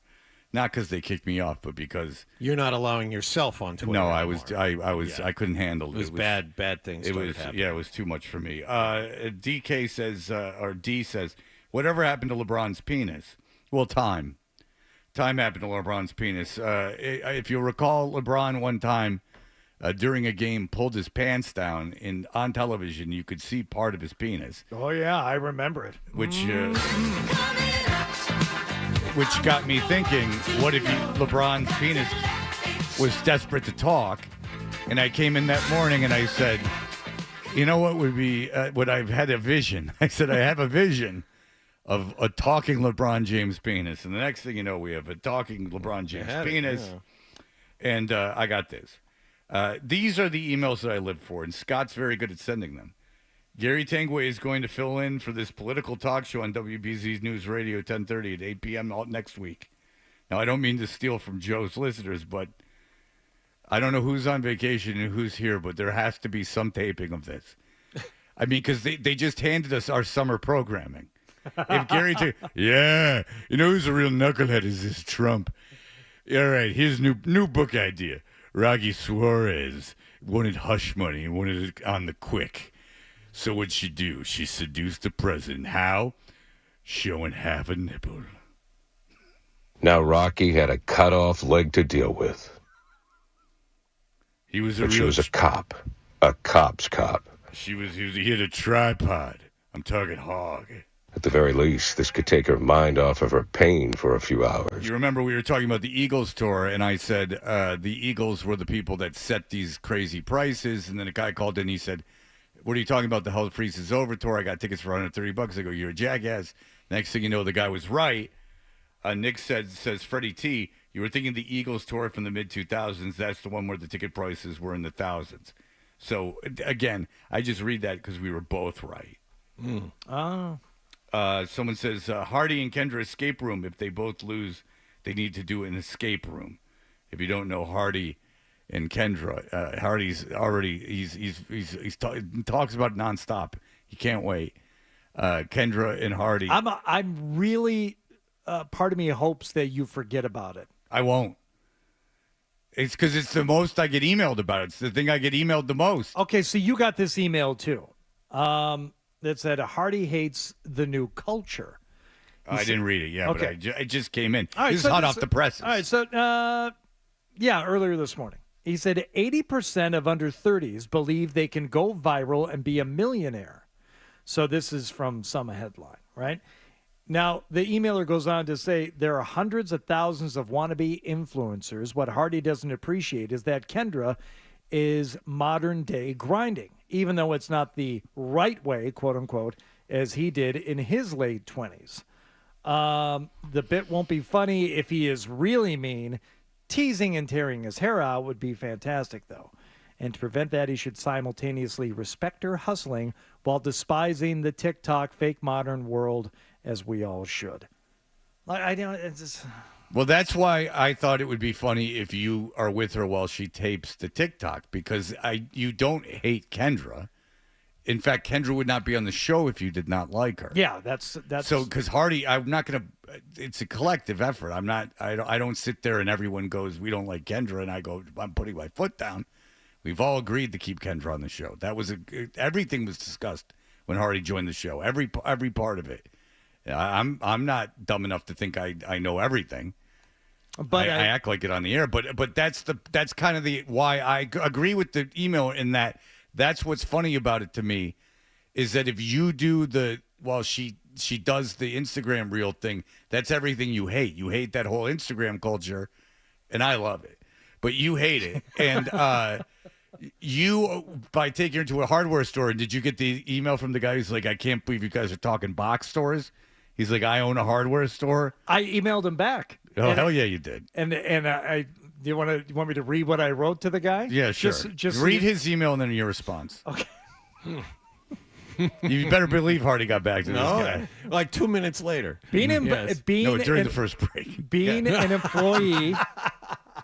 Yeah, when did I say? He's like Fred's rambling. I'm just going to return emails. No, 6:01 a.m. It was during Wallach's first headlines. Oh, I can see that. This is from Matt. Being an employee of a local hardware store, I'm a little butthurt that you love the big box stores. Will Lowe's or Home Depot fix your Steel 600 238 blower featured at the Travelers Protest for free or sharpen your chain for your MS-251 on the fly? No. I'll personally put up $300 for you to shop and for Kendra to be angry at my place of employment. Let me know, Matt.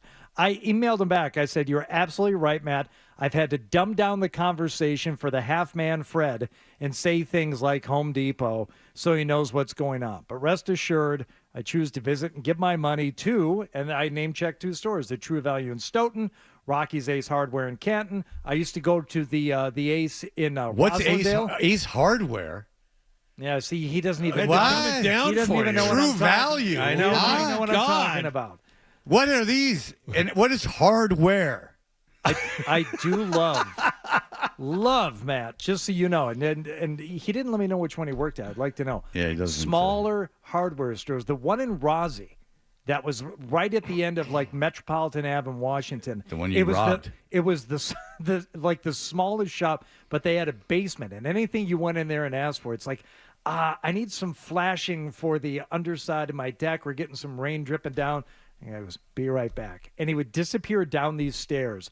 I don't know how far the tunnels went on for, but they had everything there. Yeah, and it costs you a little bit more sometimes at those places, but totally worth it because they'll actually help you, and they have everything. And they harbor terrorists.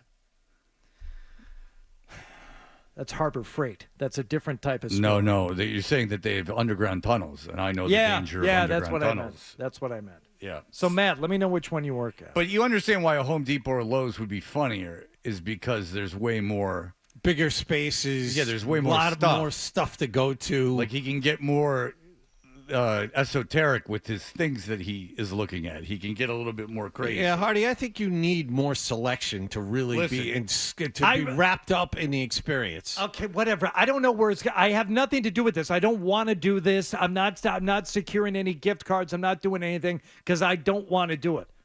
You understand?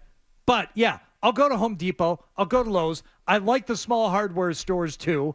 And Fred doesn't know about any of them. Well, we could do this. When's the last time you were in any kind of a hardware store? If I tell the truth, it won't be funny. I had to have a key made, so I've been to one recently. I'm a divorced man. You have your keys made? Oh, God. What do you do? I make them myself. He bites them off. You have the thing? Yeah, how much does that run you? It's a little grinder mechanism, sure. Fred, the Kendra bit. This is what we should do, John. To really, the Kendra bit should be Hardy and Kendra go to a hardware store. They have to pick out supplies and then build something. I'm thinking a birdhouse. Well, now that like here in the King Wizard, he built a birdhouse for us back in the day on BCN. I don't know what Ku Klux Klan connections you had at that point. Now I know who he is. He's not the Grand Wizard, the King Wizard. No, the King Wizard is the bitches guy. Right. He's always threatening gay sex on you. Not on me, just on everybody. On everybody. On Robbie, certainly. Now, the supplies must include the tools, Kendra's responsibility to choose. This is actually not a bad idea. It's too convoluted, but it would be funny if we could tape it and edit it down. Used to construct, and then you, Wallach, it is his retirement home, after all, need to grade the birdhouse. Wallach could wear a hard hat and hold a clipboard and make unreasonable design changes. The sky's the limit. It's a good idea. Let's do the bit. Let's do the birdhouse bit. Right here, you sweet bitch. If I had a television show and like it was a 22-minute television show, we could tape something for 3 hours and narrow it down to 22 minutes and there'd be visuals. That'd be an outstanding bit. Because Hardy, it doesn't. Kendra's irrelevant at that point. Just anyone handing him the supplies to build something, and they would not reach his expectations. They would not. He's a man. Hardy's a guy that's like, sometimes if only everyone would just do what I said, we would be so much better off as a society. Finally, somebody gets it. Yeah. You get me and you get it.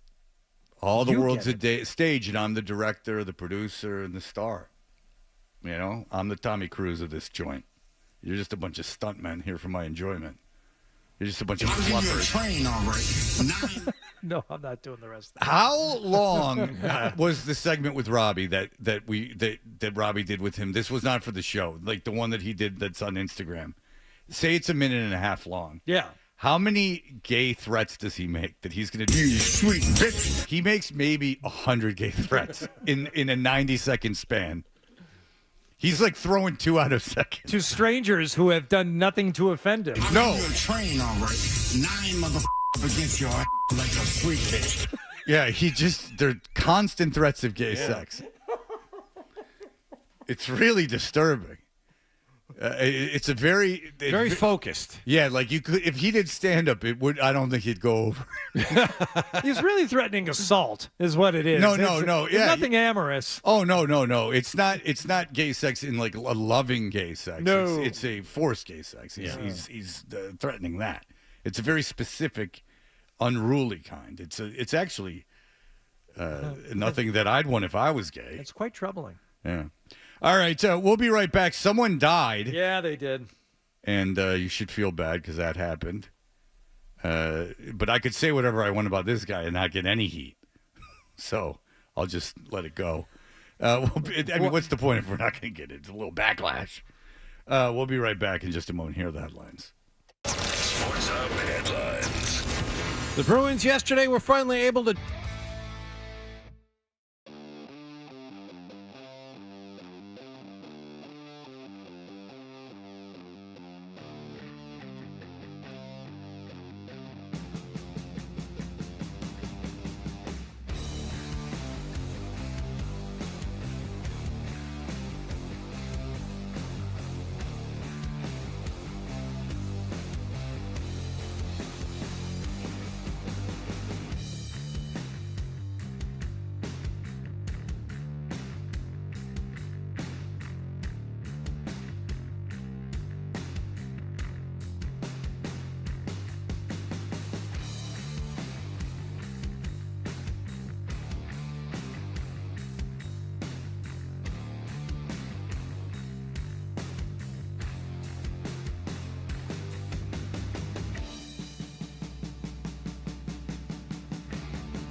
list from the show. It's time for The Stack on Toucher and Hardy. Yeah, you bet your bottom dollar it's time for The Stack. Hi, guys. Hi, everybody. We're at the Toucher and Hardy Show, brought to you by FanDuel Sportsbook. Make every moment more with FanDuel. Hardy, what's going on? You tell us everything. A sad, sad passing, Fred. You remember this song? Come my lady, come my lady, you're my butterfly, sugar baby. Yeah. Come my lady, you're my pretty baby, I'll make your legs shake. And I'm sure you had the pleasure of meeting these gentlemen several times. Oh, did I? Shifty Shellshock. Big drug addict. Frontman, Fred. No, I'm eulogizing the man. As someone with my own substance abuse problems, I'm just saying it as a point of fact. I'm not making fun of the guy. I want that to be clear. Maybe you were saving me from that. May I start over, please? Come my lady, come my lady, you're my butterfly, sugar baby. Come my lady, you're my pretty baby, I'll make your legs shake, you make me go crazy. Shifty Shellshock. Frontman of the rap rock band Crazy Town has died at the age of 49. The L.A. County Medical Examiner's website says his real name was Seth Binzer, died yesterday. And yes, Fred, he had battled addiction for years. He passed away at his residence in Los Angeles. Well, he could still afford a place in L.A. God bless him. He was on all those celebrity rehabs, which I don't think are on the level. Celebrity rehab #1. Following his struggles, he was featured on the first season of VH1's Celebrity Rehab.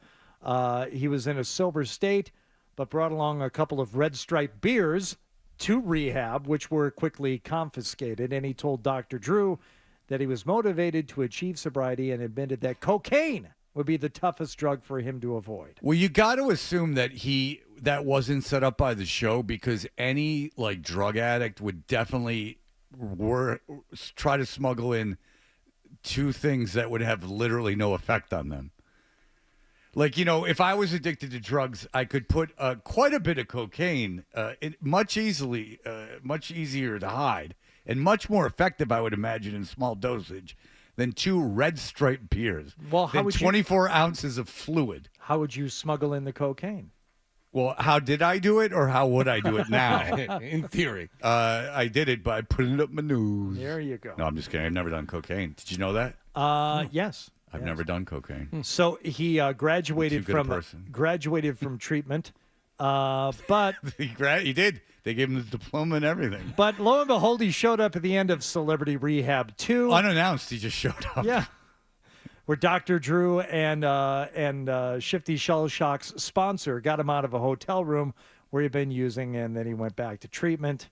So treatment is, if you've never experienced alcoholic drug treatment, it's a very confessional environment where you are supposed to be talking through these things in your life in group settings often, and in working through things and kind of getting to the bottom of maybe why, because people abuse drugs and alcohol to cover up negative emotion.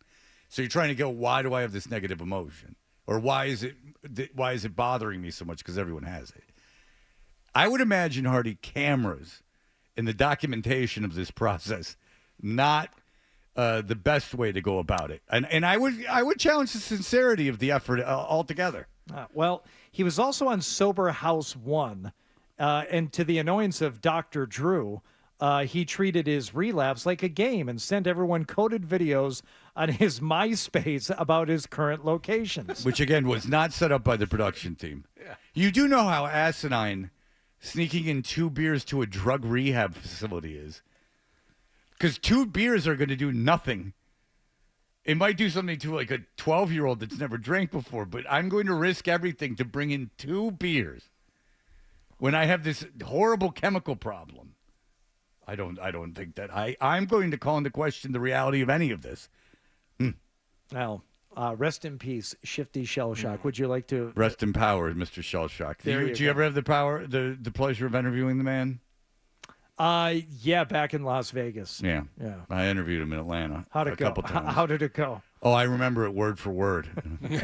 I was really excited, and he was really excited. Everyone was excited. I said, how'd you get your hands on Pretty Little Ditty by the Red Hot Chili Peppers? Well, it's one of those songs, that obviously their hit, Butterfly, that crossed over, and it was on rock stations, it was on alternative stations. They play it on like the harder alternative station on satellite. I don't know why. Play it? Yeah, I was still playing it when I was still doing Turbo. We still played Crazy Town Butterfly, and I don't know why. Turbo is aptly named because that station really does put the pedal to the metal. Hell yeah, it does. Shane, go ahead with Crazy Town. Good morning, Fred, Artie, John calling from Tucson, walking the dog, and there's plenty of bees and birds here. Dang bird, got a little sting here. Oh, there's bees out there, Fred. Did you hear that? Bees. Yeah, I don't Lots believe of bees, Fred. I don't believe it. All right, why are you not calling the Frank show? Do you know Frank in Tucson? Yeah, but I listen to you guys. I mean, I get up at 3 in the morning to listen to you guys. Thank you. I just can't wait for the podcast. Thank you so much. I appreciate it. That's good. But and don't forget, Sarge sucks. Take care, guys. He does. Frank Brimsley's a good guy. I went out there and did a couple shows with him. They wanted to see if me and him were going to be a power couple. What happened? Well, it was in December. No, it was in 2006. They had me go out there in 2006. Oh, it was just recently. Yeah. It was while we were throwing. You were a last second life raft. Right. You were going to move to the desert, the place that you hate. No, I wasn't going to move to Tucson, but at any point. But no, I tried a bunch of guys that wrote for local places, and they all turned me down. Oh. So I had to go out to Tucson. Oh, we'll get to the rest of this stuff. All right. Jimmy Stewart put on the Stanley Cup, it says "Ass Man" on the Stanley Cup. Jimmy Stewart found that and sent it to Hardy yesterday. Yes, he did. Must be nice having that kind of relationship with the man. He didn't send it to me. Everyone's friend, but no one's confidant, Hardy. I don't know what that means. Neither do I. I just made it up. Scott, what do you got going today, baby? Well, I just shook George's hand, and I smell like Jacquard Noir right now. Who's George? So George, it's the People's Champ, George Sepulveda. He's in for Tyler already. He was Producer. actually on vacation. He looks like a smaller, more ethnic Adam 12. He's been working with us for a How long can you time. look more ethnic than Adam 12? My goodness. He used to be my son's size way back in the day, and I wanted to take him home back when he first started so I could play with him and entertain him. Now my kid's twice the size. Kind of like a Richard Pryor, Jackie Gleason situation. Yeah. Just go and play with him on a trampoline. He likes jumping. Yeah. Jump. And maybe they could have started their own newspaper.